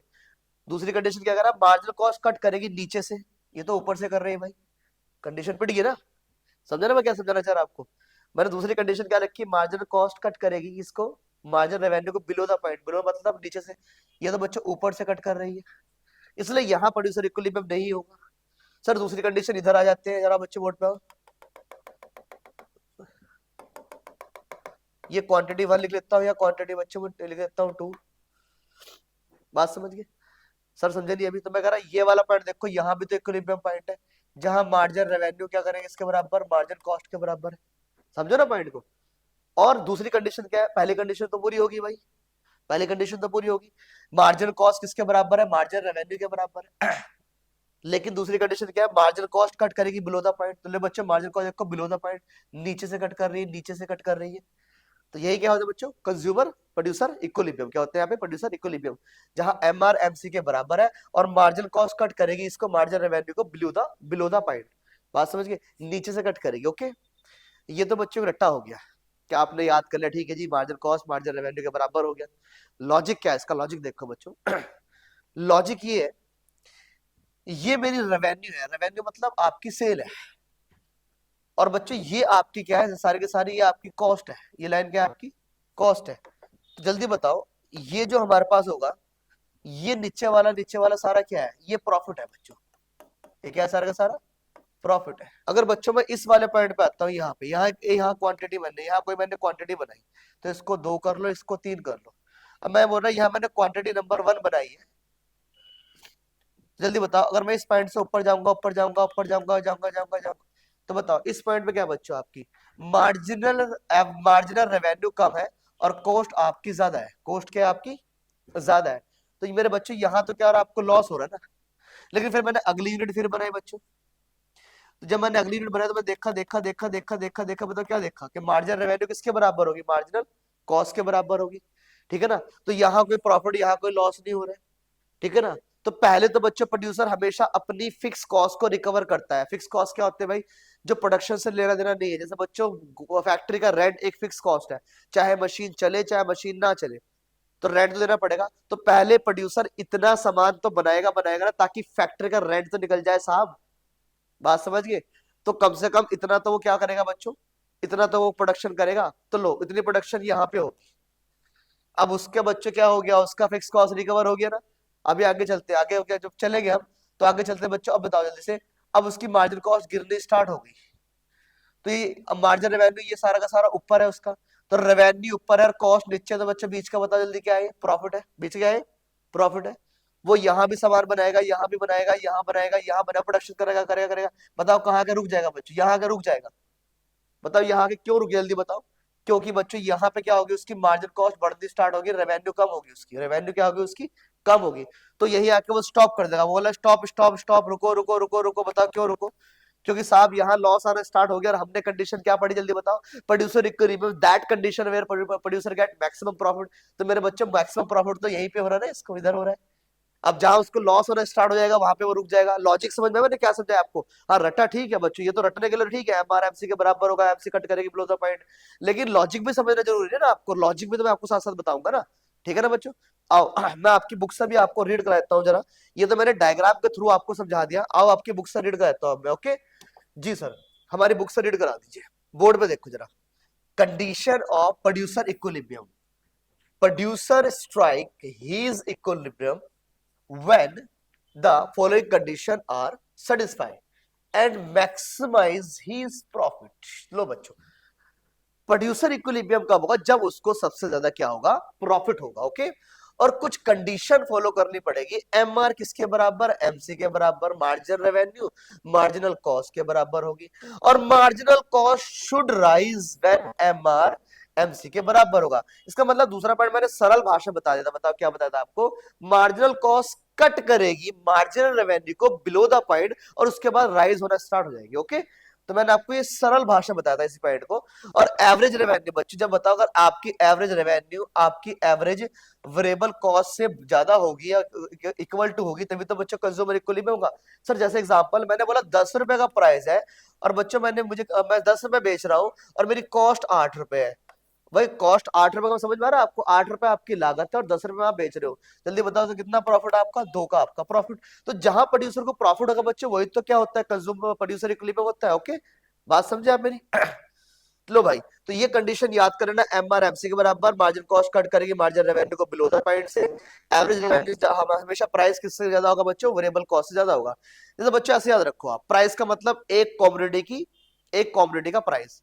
चलो बच्चों मैं पेन बेच रहा हूँ, मुझे पेन बेच रहा हूँ, ये मैं 50 रुपए का पेन बेच रहा हूँ, 50 रुपीज का पेन बेच रहा हूँ, और लेबर बच्चों इस पेन बनाने के 40 रुपए मुझसे लेके जा रहा है।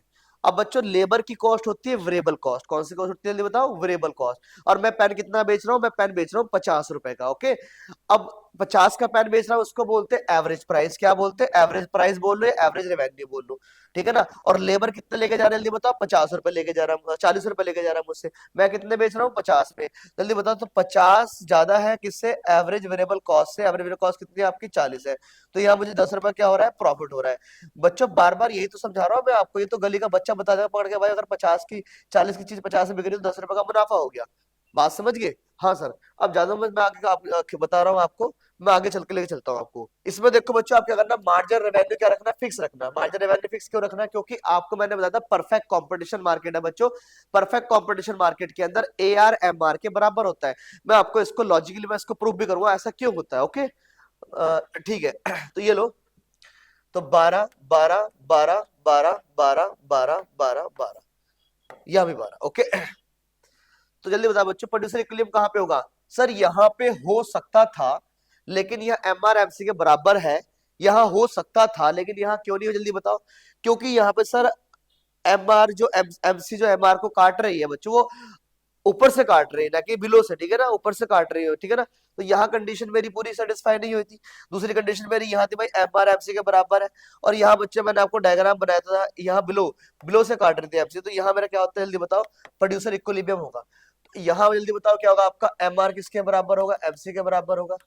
ठीक है ना, और यहाँ सारा क्या होगा जल्दी बताओ, यहाँ बच्चों एम आर किससे ज्यादा होगा, एमसी के बराबर होगा। बात समझिए। और यहाँ क्या होगा, एम आर किसके बराबर होगा, एमसी के बराबर होगा। और लेकिन यहाँ क्या हो जाएगा बच्चों, एमसी ज्यादा हो जाएगी आपकी मार्जिन रेवेन्यू से। समझे बच्चों बात। तो जहां एमसी ज्यादा होगी, कॉस्ट ज्यादा होगी बच्चों रेवेन्यू से, तो वहां तो लॉस होना, तो प्रोड्यूसर यहाँ तक ही बनाएगा। इसका मतलब प्रोड्यूसर 10 यूनिट के बाद रुक जाएगा, बोलेगा नहीं 11वीं यूनिट मुझे नहीं बनानी, क्योंकि मुझे यहाँ पे नुकसान होना स्टार्ट हो गया। बात समझ गए। इस क्वेश्चन को तैयार करना 4 मार्क्स के अंदर, व्हाट इज प्रोड्यूसर इक्विलिब्रियम। इसके बच्चे प्रोड्यूसर इक्विलिब्रियम के बाद कंडीशन लिखनी है, एम आर एमसी के बराबर है। और उसके बाद एमसी कट करेगा किसको, एम आर को, बिलो द पॉइंट करेगा। और एवरेज रेवेन्यू हमेशा किससे ज्यादा होगी, एवरेज वेरिएबल कॉस्ट से। सर एवरेज रेवेन्यू का मतलब क्या होता है, एक एवरेज रेवेन्यू का मतलब होता है एक यूनिट की कॉस्ट, ठीक है ना, एक यूनिट की प्राइस, मैं कॉस्ट बोल रहा हूँ, एक यूनिट का प्राइस को बोलते हैं एवरेज रेवेन्यू। और एवरेज वेरिएबल कॉस्ट का मतलब होता है एक यूनिट की कॉस्ट। तो हमेशा एक यूनिट की कॉस्ट जब ज्यादा होगी, एक यूनिट की कॉस्ट जब कम होगी एक यूनिट के प्राइस से, वही क्या होगा बच्चे, प्रोड्यूसर इक्विलिब्रियम होगा। ओके चलो मैं बच्चों आपको अगले क्वेश्चन की तरफ लेके चलता हूँ। तो बच्चों आप, मैं अगले क्वेश्चन की तरफ लेके चलता हूँ आपको। अगला क्वेश्चन है मेरे पास कौन सा, कॉस्ट वाला। कि कॉस्ट, कॉस्ट क्या है बच्चों, कॉस्ट होती है एक प्रोड्यूसर की लागत। लागत को बोलते हैं, किसको बोलते हैं भाई, लागत को बोलते हैं क्या, कॉस्ट। जब भी एक प्रोड्यूसर सामान बनाता है बच्चों, उसकी कुछ कॉस्ट आती है। कॉस्ट दो तरह की होती है। नंबर 1 आपकी, एक होती है बच्चों फैक्टर कॉस्ट, एक होती है बच्चों आपकी non factor cost. Factor cost में क्या आएगा आपका, फैक्टर कॉस्ट में आता है आपका सामान को बनाने में किस किस चीज की जरूरत पड़ती है। आप प्रोडक्शन करें तो आपको फैक्टर ऑफ प्रोडक्शन चाहिए, तो फैक्टर कॉस्ट कौन सी होगी, जैसे बच्चों आपकी लैंड होगी, लैंड एक फैक्टर ऑफ प्रोडक्शन है। लेकिन लैंड के ऊपर आप रेंट पे करते हो, मतलब प्रोड्यूसर क्या पे करता है, रेंट पे करेगा। और लेबर को क्या पे करेगा, जल्दी बताओ सर, लेबर को वेजेस पे करेगा। कैपिटल क्या पे करेगा, जल्दी बताओ, कैपिटल के ऊपर क्या पे करेगा, कैपिटल के ऊपर इंटरेस्ट पे करेगा। और बिजनेस से क्या कमाएगा, उसको बोलते हैं एंटरप्रेन्योरशिप, एंटरप्रेन्योरशिप।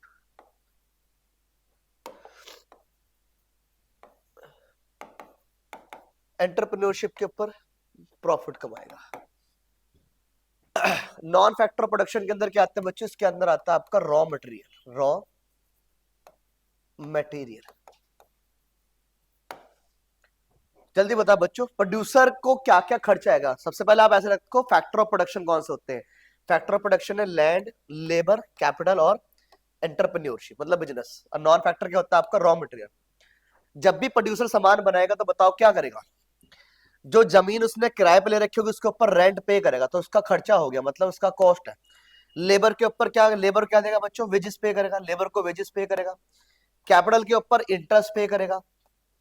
और ऑब्वियस प्रॉफिट भी अपने घर, ये भी तो बच्चों प्रॉफिट, अगर कोई मालिक होगा तो प्रॉफिट को, प्रॉफिट मतलब अगर कोई और मालिक होगा तो उसको पे करेगा, प्रॉफिट का हिस्सा पे करेगा, तो प्रॉफिट का हिस्सा ही पे करेगा वो। जरूर नहीं मैं अकेला मालिक हूं बच्चों, मेरी फर्म भी हो सकती है, तो फर्म तो पार्टनर को तो पे करना पड़ेगा ना। चलो प्रॉफिट का हिस्सा पे करेगा। ये सारे उसकी क्या होगी भाई, खर्चे होंगे, किसके होंगे भाई, ये प्रोड्यूसर के खर्चे होंगे। ओके अब पेपर में जो आपको सवाल आता है बच्चों, पेपर में सवाल आता है कि बताओ इम्प्लिसिट कॉस्ट और एक्सप्लिसिट कॉस्ट में क्या फर्क है। तो आपको क्या करना है, जरा ध्यान दो, जरा ध्यान से। अगर यही सारी वाली, देखो ये बताओ, अगर प्रोड्यूसर की लैंड अपनी होती तो वो अपने आप को रेंट पे करता। प्रोड्यूसर अगर लेबर खुद होता तो सैलरी भी वेजेस भी अपने आप को पे करता। प्रोड्यूसर ने अगर पैसा अपना लगा रखा होता तो वो इंटरेस्ट भी खुद को पे करता। मालिक भी खुद होता भाई, अकेला मालिक खुद होता वो, तो प्रॉफिट भी अपना आप खुद को ही उसको मिलता। तो अगर प्रोड्यूसर, अगर फैक्टर ऑफ प्रोडक्शन किसके है, प्रोड्यूसर का ही है, तो वो अपने आप को ही खर्चा पे करेगा। और मेरी इकोनॉमिक्स में अपने आप को खर्चा पे हो सकता है, अपने आप को रेंट पे करना इंप्यूटेड रेंट, अपने आप को सैलरी पे करना इंप्यूटेड सैलरी, अपने आप को इंटरेस्ट पे करना इंप्यूटेड इंटरेस्ट। तो जब भी प्रोड्यूसर अपने आप को ही सारे खर्चे पे करेगा, इसको बोलते हैं इम्प्लिसिट कॉस्ट। बच्चों मेरी बात सुनो, मैं क्या समझाना चाह रहा हूं, जब भी प्रोड्यूसर अपने आप को सारे के सारे फैक्टर ऑफ कॉस्ट के खर्चे पे करेगा, उसको बोलते हैं इम्प्लिसिट कॉस्ट। कौन सी कॉस्ट भाई, तो ये सारी के सारी बताओ कौन सी कॉस्ट है, इम्प्लिसिट कॉस्ट है। लेकिन अगर मैंने बाहर से, अपनी नहीं, मैंने कोई जगह लैंड बाहर से ले रखी है और मैंने उस बाहर वाले बंदे को, अगर लैंड मैंने किसी दूसरे बंदे से ले रखी है तो दूसरे बंदे को मैं क्या पे करता, रेंट पे करता। दूसरे बंदा, अगर मैंने कोई लेबर बाहर का रखा हुआ है तो उसको वेजेस पे करता। अगर मैंने पैसा ही बाहर से लेके लगा रखा उसको इंटरेस्ट पे करता। अगर मालिक कोई बाहर का होता उसको क्या पे करता मैं। अगर बच्चों किसी बंदे का हिस्सा मेरे बिजनेस में होता तो उसको क्या पे करता मैं, प्रॉफिट भी पे करता। तो जब भी मैं फैक्टर के ऊपर कॉस्ट किसी बाहर वाले बंदों को पे कर रहा है उसको बोलते हैं एक्सप्लिसिट कॉस्ट। कौन सी कॉस्ट भाई? Explicit cost. तो याद रखना बच्चों, इम्प्लिसिट और एक्सप्लिसिट में पेपर में आएगा आपको इम्प्लिसिट और एक्सप्लिसिट का डिफरेंस। ये आएगा आपको कितने मार्क्स का? 3 मार्क्स का। आओ मैं आपकी बुक से रीड करवाता हूँ। तो लो बच्चों, देखो पेपर में आपको 3 मार्क्स के लिए कर लो। कितने मार्क्स के लिए कर लो? मैंने अभी आपको रीड करवा दिया अच्छी तरह, मैंने आपको कॉन्सेप्ट क्लियर करा दिए। अब आपकी बुक से कराऊंगा। देखो, एक तो बच्चों कौन सा आपका है? Explicit cost. कौन सा कॉस्ट? Explicit cost. और दूसरा कौन सा आपका है? Implicit cost. मीनिंग में देखो जरा ध्यान दो, it is opportunity cost of purchasing input from the market. अगर बच्चों आप मार्केट से खरीदते हो, जो मैंने अभी आपको बताया, इम्प्लिसिट का मतलब क्या होता है? जब आप बाहर वाले मतलब मार्केट से लेबर लेके आ रहे हो, मार्केट से आप पैसा लगा रहे हो, मार्केट से मार्केट का पैसा लगा रहे हो, मार्केट से बच्चों लेबर लेके आ रहे हो, ठीक है ना? मार्केट से आपने जब भी रेंट पे ली है, जब भी आप बाहर वाले को पे करोगे उसको बोलते हैं कि एक्सप्लिसिट। लेकिन जब भी आप ओन इनपुट अपने घर के बंदे यूज कर रहे हो या खुद यूज कर रहे हो अपना इनपुट के लिए, उसको बोलते हैं implicit cost. It is measure term of cash payment that firm makes other for the purchase input. इसका मतलब बच्चों, जब भी कैश पेमेंट हो रही है किसके द्वारा? That firm makes to the other, दूसरों को पे कर रही है, उसको बोलते हैं एक्सप्लिसिट कॉस्ट। लेकिन यहाँ बच्चों सेल्फ ओन्ड, अपने आप को कैश पेमेंट हो रही है नहीं। और यहाँ पे एग्जांपल ले लो, wages paid to the worker, payment of the electricity bill. जब भी आप वेजेस पे कर रहे हो वर्कर को, जो बाहर का बंदा होगा, या पेमेंट कर रहे हो किसकी बच्चों? आप इलेक्ट्रिसिटी बिल की, तो ये भी कौन सी कॉस्ट होगी? आपकी एक्सप्लिसिट। लेकिन जब बच्चों अपने आप को रेंट दे रहे हो, आप एंटरप्रेन्योर रेंट दे रहा है, अपनी बिल्डिंग का रेंट अपने आप को दे रहा है, इंटरेस्ट ऑन एंटरप्रेन्योर मतलब इंटरेस्ट ऑन कैपिटल, बच्चों अपना ही पैसा लगा रहा है, अपने आप को ही क्या दे रहा है? इंटरेस्ट दे रहा है, उसको बोलते हैं कौन सी? Implicit cost. तो लो मैंने आपकी बुक से भी रीड करवा दे बच्चों, ये वाली बात रीड करके जाना, 3 मार्क्स में आ सकता है, ठीक है ना? अगले क्वेश्चन की तरफ चलते हैं बच्चों। तो बच्चों अगला क्वेश्चन जो मैं आपकी तरफ लेके जा रहा हूँ, ये भी very very very very important है, ठीक है ना? जैसे ये जो क्वेश्चन आया आपका, ये आपको लॉ ऑफ वेरिएबल प्रोपोर्शन, आपको मैंने 6 नंबर में ऑलरेडी करा रखा, लॉ ऑफ वेरिएबल प्रोपोर्शन, ठीक है ना? ये बच्चों क्या आता है? दूसरा नाम क्या था? Law of diminishing marginal productivity. ये 2 नाम है इसका, ओके? तो पहले चलो मैं आपको फिर से रिवाइज कराता हूँ। तो ये लो भाई, मैंने आपको ऑलरेडी वैसे बता रखा है, लॉ ऑफ वेरिएबल प्रोपोर्शन का मतलब क्या होता है। जब भी एक प्रोड्यूसर अपने फिक्स फैक्टर के साथ में वेरिएबल फैक्टर को बार बार कंबाइन करेगा, तो जो वेरिएबल फैक्टर की मार्जिनल प्रोडक्टिविटी है वो इनिशियली राइज होगी। मैं रिपीट कर रहा हूं, जो वेरिएबल फैक्टर की मार्जिनल प्रोडक्टिविटी है वो पहले बढ़ेगी, उसके बाद वो डिमिनिशिंग गिरनी स्टार्ट हो जाएगी, पर तीसरी स्टेज में जीरो और नेगेटिव भी हो सकती है। ये मैंने मतलब बताया आपको लॉ ऑफ वेरिएबल प्रोपोर्शन का। लॉ ऑफ वेरिएबल प्रोपोर्शन का क्या मतलब बताओ बच्चों, जल्दी बताओ। When a producer combine more and more variable factor with a fixed factor, initially margin productivity increase of variable factor, then decrease, it can be zero, it can be negative। बात समझ गए बच्चों? आपको मैं क्या समझना चाह रहा हूं?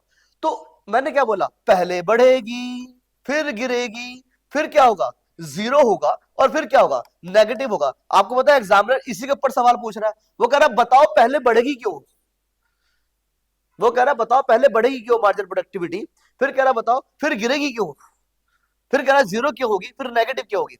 अच्छा ये तो पूछा नहीं उसने, जीरो नेगेटिव, सिर्फ 2 पूछता है वो आपसे कि बताओ पहले मार्जिनल प्रोडक्टिविटी बढ़ती क्यों है, फिर मार्जिनल प्रोडक्टिविटी गिरती क्यों है। एमपी कॉजेस पूछेगा बच्चों, कॉजेस कि कॉजेस बताओ कि मार्जिनल प्रोडक्टिविटी के बढ़ने का, और कॉजेस बताओ मार्जिनल प्रोडक्टिविटी के गिरने का। ओके चलो बच्चों, लो भाई मैं आपकी सीधी आपकी बुक से पढ़ा रहा हूं बच्चों। बोर्ड पे देखो पहले, आओ जरा बोर्ड पे इधर समझो।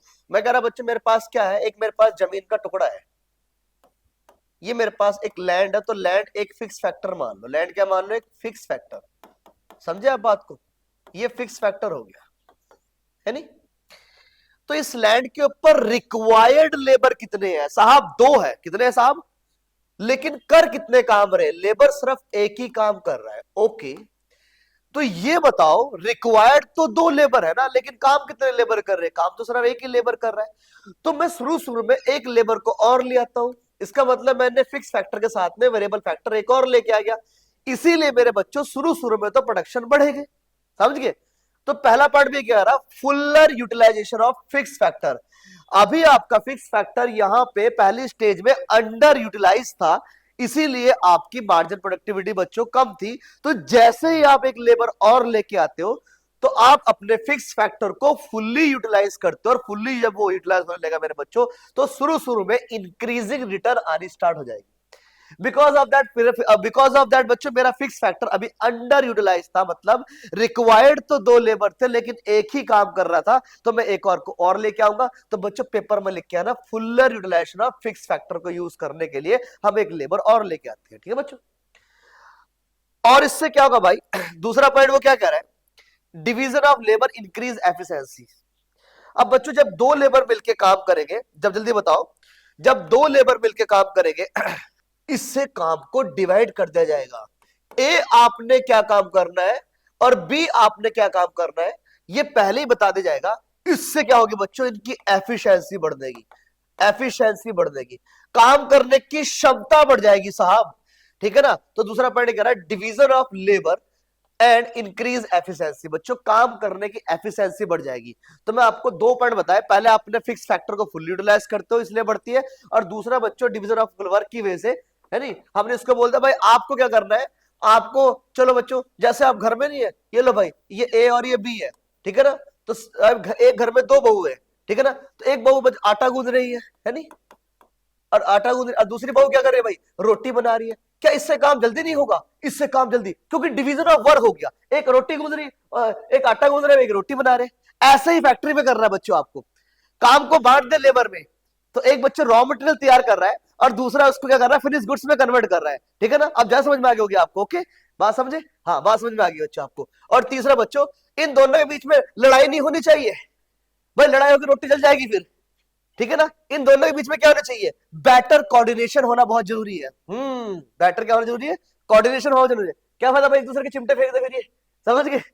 इसलिए बच्चों मैं कह रहा भाई, जैसे लेबर आएगा तो उनके बीच में बेटर कोऑर्डिनेशन बन जाएगी कि भाई ठीक है आप रॉ मटेरियल तैयार करो, हम फिनिश गुड्स तैयार कर रहे हैं, ओके। इससे बच्चों मेरी प्रोडक्शन क्या होगी, इंक्रीज ही होगी। जल्दी बताओ, मैंने 3 पॉइंट कौन से बताए, पहले मैंने बताया फिक्स फैक्टर आपके फुली यूटिलाइज होंगे। नंबर 2 मैंने क्या बताया, इससे लेबर की एफिशिएंसी बढ़ेगी। जैसे लेबर की एफिशिएंसी क्यों बढ़ी, जल्दी बताओ, क्योंकि लेबर क्या काम कर रहा है, जल्दी बताओ बच्चों, लेबर जो होगा वो एफिशिएंसी कैसे बढ़ेगी, कि बच्चों काम को डिवाइड कर दिया जाएगा, okay, amongst the labour. Third one क्या बच्चों, उनके बीच में बेटर कोऑर्डिनेशन भी होगी, बीच में क्या होगी, बेटर कोऑर्डिनेशन भी होगी। ये बच्चों 3 मैंने पॉइंट बताया, किसके पॉइंट ऑफ व्यू से, बढ़ने के पॉइंट ऑफ व्यू से, कम के पॉइंट से बताता हूं मैं आपको। इसी का उल्टा कर दो बच्चों, इसी का उल्टा कर दो, लो भाई ये भी आ सकता है भाई, डिमिनिशिंग फिक्स फैक्टर। अब ये बताओ भाई, जो काम मेरे बच्चों मशीन कर सकती है, मशीन भी एक फिक्स फैक्टर है, क्या वही काम लेबर भी कर सकता है, द आंसर इज नो। कर तो सकता है लेकिन परफेक्ट सब्स्टिट्यूट नहीं है, परफेक्ट सब्स्टिट्यूट नहीं है। मतलब लेबर काम करेगा लेकिन मशीन के जितना नहीं करेगा, मशीन के। तो अगर आप बार बार लेबर रख भी रहे हो तो प्रोडक्शन तो हो रही है, लेकिन बच्चों जो मशीन प्रोडक्शन करती है वो प्रोडक्शन नहीं हो पाएगी। तो पहला पॉइंट क्या बोल रहा है बच्चों, fixity of the factor, principle are cost behind law of diminishing return. As more and more बच्चों अगर वेरिएबल फैक्टर को कंबाइन करते रहोगे इसके साथ में, फिक्स फैक्टर के साथ में, latter gets excessively utilize its. तो बच्चों अगले क्वेश्चन की तरफ लेके चलता हूं मैं आपको। अगला क्वेश्चन पेपर में कर लो भाई, वेरी वेरी इंपॉर्टेंट, आएगा तो आएगा भाई, ठीक है ना। क्या 3 नंबर में तो आएगा, आएगा क्या, मार्जिनल कॉस्ट और एवरेज कॉस्ट का रिलेशन, ठीक है ना। तो पहली बात तो आपको पता होना चाहिए, मार्जिन कॉस्ट भी किस शेप बनता है, यू शेप बनता है, और एवरेज कॉस्ट भी किस शेप बनता है, यू शेप में बनता है, ओके। चलो भाई मैं आगे। अब आप जरा ध्यान से देखो बच्चों, बोर्ड पे देखो, मेरे पास क्या है, ये मार्जिनल कॉस्ट है इधर देखो, ये मेरे पास एवरेज कॉस्ट है, पीली जो रेखा निकल रही है, और जो लाल रेखा निकल रही है जल्दी बताओ कौन सी है, ये आपका मार्जिनल कॉस्ट है। समझ गए भाई बात को। तो जब बच्चों मेरे पास एवरेज कॉस्ट फॉल हो रही है, गिर रही है ना, मेरे पास एवरेज कॉस्ट गिर रही है, तो मार्जिन कॉस्ट उससे ज्यादा गिर रही है, तो पहला रिलेशन निकल के आ गया। क्या निकल के आया, व्हेन एवरेज कॉस्ट फॉल तो marginal cost greater than average cost, done भाई। फिर बच्चों मार्जिनल कॉस्ट एवरेज कॉस्ट को बिलो द पॉइंट से कट करती है, तो दूसरा क्या रिलेशन निकल के आया, मार्जिनल कॉस्ट कट करती है एवरेज कॉस्ट को बिलो द पॉइंट, दूसरा आ गया आपका बच्चों। और तीसरा क्या लिखा है पेपर के अंदर, जब एवरेज कॉस्ट आपकी बढ़ेगी, क्या बढ़ेगी बच्चों आपकी, जब एवरेज कॉस्ट आपकी बढ़ेगी तो मार्जिनल कॉस्ट उससे ज्यादा बढ़ेगी, मार्जिनल कॉस्ट उससे ज्यादा बढ़ेगी। तो आप क्या लिखो इंग्लिश के अंदर, व्हेन एवरेज कॉस्ट क्या होगी बच्चों, rise, marginal cost greater than average cost. ठीक है ना।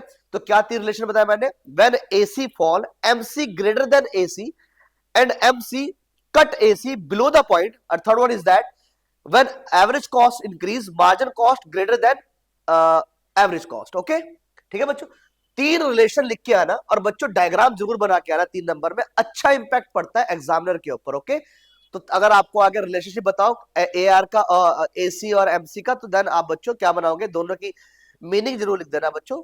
मीनिंग में क्या लिखोगे आप, एडिशनल यूनिट बनाने से एडिशनल जो खर्चा हुआ दैट इज कॉल्ड क्या बच्चों, marginal cost. When producer produce additional unit of the goods, ठीक है ना, and he incurred additional expenditure, this additional expenditure is called marginal cost. और एवरेज कॉस्ट का मतलब क्या लिखोगे, एक यूनिट को बनाने में कितना खर्चा हुआ साहब, that is called average cost. तो कैसे लिखो बच्चों आप, कॉस्ट पर यूनिट, इंग्लिश में क्या बोलते हैं इसको, cost per unit. When producer produce 1 unit of the commodity, ठीक है ना, एंड ही इंकर्ड एक्सपेंडिचर, जो भी उसको खर्चा हुआ that is called average cost. तो एक यूनिट को बनाने में जो भी खर्चा हुआ प्रोड्यूसर को that is called average cost. ठीक है भाई, अब बच्चों अगले कोई क्वेश्चन तरफ लेके चलता हूं, हमारे पास बहुत टाइम की शॉर्टेज है, चलो आगे चलते हैं। तो अब देखो जरा ध्यान से, तो फिर कॉजेस क्या है, डिमिनिशिंग रिटर्न के कॉजेस क्या है आपके भाई। शुरू में तो प्रोडक्शन बड़ी है, लेकिन कम होने का कारण है भाई, मैं बच्चों एक बात बताता हूं, एक मशीन है, जैसे मशीन एक फिक्स फैक्टर है और लेबर कौन सा फैक्टर है जल्दी बताओ, लेबर एक वेरिएबल फैक्टर है। तो ये बताओ मशीन जो काम कर सकती है वो लेबर कर सकता है क्या, द आंसर इज यस, कर तो सकता है, लेकिन परफेक्ट सब्स्टिट्यूट नहीं है। क्या नहीं है, परफेक्ट सब्स्टिट्यूट नहीं है। सर परफेक्ट सब्स्टिट्यूट का मतलब क्या है, जैसे बच्चों टी और कॉफी परफेक्ट सब्स्टिट्यूट एक दूसरे का, लेकिन मशीन और लेबर की बात करूं तो ये परफेक्ट सब्स्टिट्यूट नहीं है। आप फिक्स फैक्टर के साथ में वेरिएबल फैक्टर बढ़ा तो रहे हो, ठीक है ना, तो आपकी जो वेरिएबल फैक्टर की जो प्रोडक्शन है वो क्या आपके शुरू में बढ़ेगी, लेकिन फिर वो गिरने स्टार्ट हो जाएगी क्योंकि परफेक्ट सब्स्टिट्यूट नहीं है। ठीक है ना, तो यही बात बोल रहा हूं, अगर आप ज्यादा एक्सेसिवली यूज करोगे इट सफर, तो मशीन भाई, मशीन तो मेरे बच्चों एक ही है, आप लेबर उसके ऊपर एक लगा दिया, दो लगा दिए, तो भाई मशीन का ज्यादा इस्तेमाल होना स्टार्ट हो जाएगा, तो मशीन इस तरह बच्चों क्या होगी, वेयर एंड टेयर, टूटनी फूटनी स्टार्ट हो जाएगी। तो टूटनी फूटनी मशीन स्टार्ट होगी बच्चों, प्रोडक्शन तो मशीन ही कर रही है ना, इसलिए बच्चों मेरी मार्जिन प्रोडक्टिविटी क्या होगी, गिरनी स्टार्ट हो जाएगी। डन। और दूसरा पॉइंट मैंने समझा दिया आपको बच्चों, इम्परफेक्ट सब्स्टिट्यूट है इसका, परफेक्ट सब्स्टिट्यूट नहीं है कि आप क्या काम करो, मशीन की जगह पे लेबर रखते रहो, लेबर काम करेगा लेकिन मशीन की जितना काम नहीं करेगा, इसलिए बच्चों दूसरा कारण ये भी है आपकी। ठीक है जी, अगली बात आओ, poor coordination between the factor.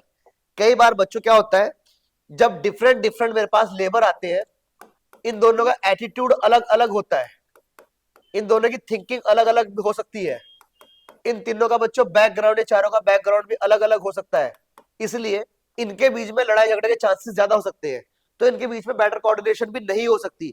जब नहीं होगी बच्चों बेटर कोऑर्डिनेशन, तो मेरी मार्जिन प्रोडक्टिविटी गिरनी स्टार्ट हो जाएगी, इसको बोल सकते हो आप poor coordination between the fix variable factor. Okay बात समझ गए, तो तीन बच्चों पॉइंट पेपर में मैं कह रहा हूं पक्का पकड़ के जाना, ये तो आएगा इंक्रीजिंग रिटर्न के बताओ कॉजेस या डिमिनिशिंग रिटर्न के कॉजेस बताओ। ओके 3 नंबर जरूर करके जाना है, इसमें से एक सवाल पक्का फंसेगा पेपर के अंदर आपका। ओके चलो भाई अगला सवाल करते हैं। अब अगला क्वेश्चन कौन सा आता बच्चों, 3 नंबर में, प्राइस सीलिंग तो मैंने आपको बता दिया, अब आता बच्चों प्राइस फ्लोर, प्राइस फ्लोर। तो लो भाई लिखो जरा price floor. Sir price floor का मतलब क्या होता है, जब भी गवर्नमेंट बच्चों इक्विलिब्रियम प्राइस से ज्यादा प्राइस कर देगी that is called price floor. मैं क्या कह रहा हूं बच्चों ध्यान सुनो, जब भी गवर्नमेंट इक्विलिब्रियम प्राइस से प्राइस ज्यादा कर देगी that is called price floor. तो सर इक्विलिब्रियम क्या होता है जल्दी बताओ, इक्विलिब्रियम क्या होता है बच्चों, ये तो आपको आना चाहिए। इक्विलिब्रियम बताओ प्राइस कहां पे होता है, सर जहां डिमांड सप्लाई के बराबर होगी, जहां डिमांड किसके बराबर होगी, सप्लाई के बराबर हो जाएगी, इसको हम क्या बोलते हैं, इक्विलिब्रियम प्राइस बोलते हैं।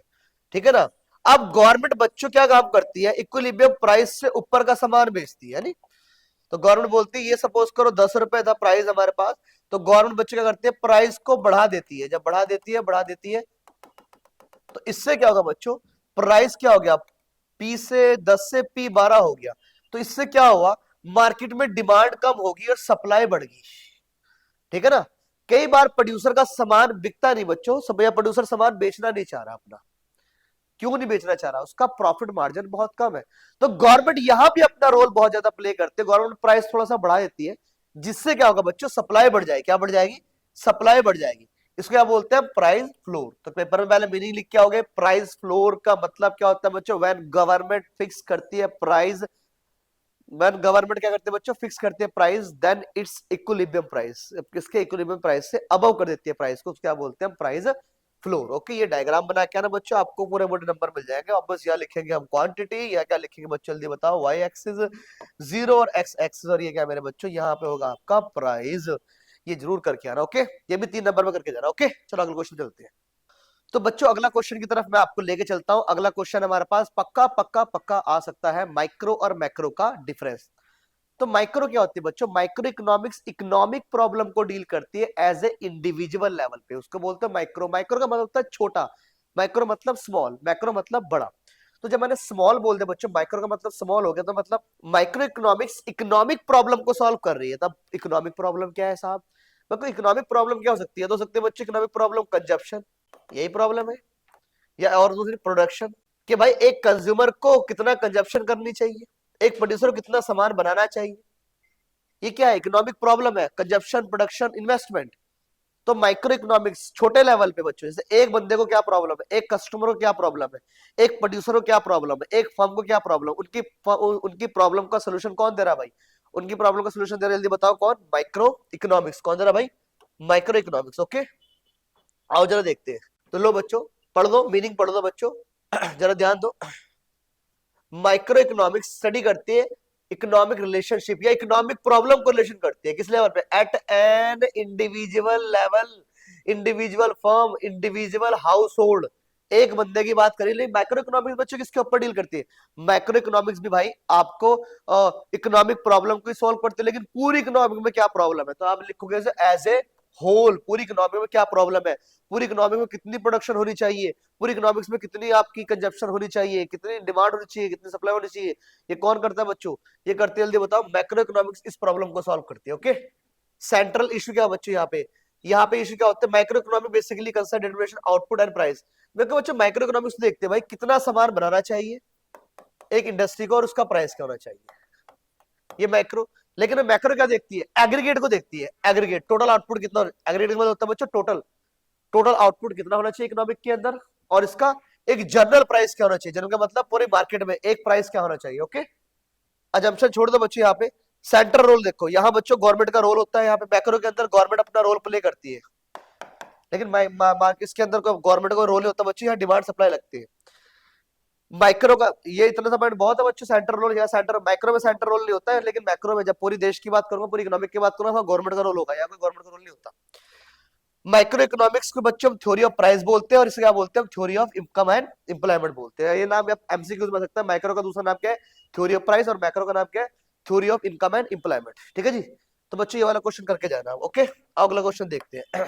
तो बच्चों अगला क्वेश्चन कौन सा है मेरा? प्राइस सीलिंग और प्राइस फ्लोर, प्राइस सीलिंग और प्राइस फ्लोर। तो पहली बात करते हैं, what is price ceiling? What is price ceiling? Sir price ceiling का मतलब क्या होता है बच्चों? सील कर देना प्राइस को। सर क्या, कैसे सील कर देना, समझा नहीं आपको? तो आओ जरा मैं आपको बताता हूं बच्चों, मार्केट के अंदर इक्विलिब्रियम प्राइस कौन सा होता है? सर मार्केट के अंदर इक्विलिब्रियम प्राइस कहां होता है, जल्दी बता बच्चों? जहां मेरे पास डिमांड सप्लाई के बराबर होगी। तो मैं कह रहा जहां जहां जहां जहां बच्चों क्या होगा, डिमांड सप्लाई के बराबर हो जाएगी, वहां पे मेरे पास इक्विलिब्रियम प्राइस निकल के आएगा। ठीक है ना? तो सबसे पहले देखते हैं बच्चों, व्हाट इज इक्विलिब्रियम प्राइस? मतलब बच्चों व्हाट इज इक्विलिब्रियम प्राइस क्या होता है? Equilibrium price that price where demand is equal to supply. तो लो बच्चों, यहां प्राइस सपोज करो 10 रुपए प्राइस है, यहाँ पे मैंने बोला सपोज करो यहाँ कितना प्राइस है? 10 रुपए प्राइस है। तो गवर्नमेंट कई बार क्या बोलती है बच्चों? प्राइस को गिर देती है, इक्विलिब्रियम प्राइस से नीचे प्राइस कर देती है, उसको बोलते हैं प्राइस सीलिंग। तो साहब ऐसा करती क्यों गवर्नमेंट? जब बच्चों प्राइस नीचे जाएगा, मैं इसको दूसरे पैसे बनाने की कोशिश करता हूं, ये लो भाई, जब प्राइस बच्चों गिरेगा, इससे क्या होगा जल्दी बताओ? प्राइस गिर गया, इससे क्या होगा? डिमांड कम हो जाएगी। अरे इससे क्या होगा बच्चों?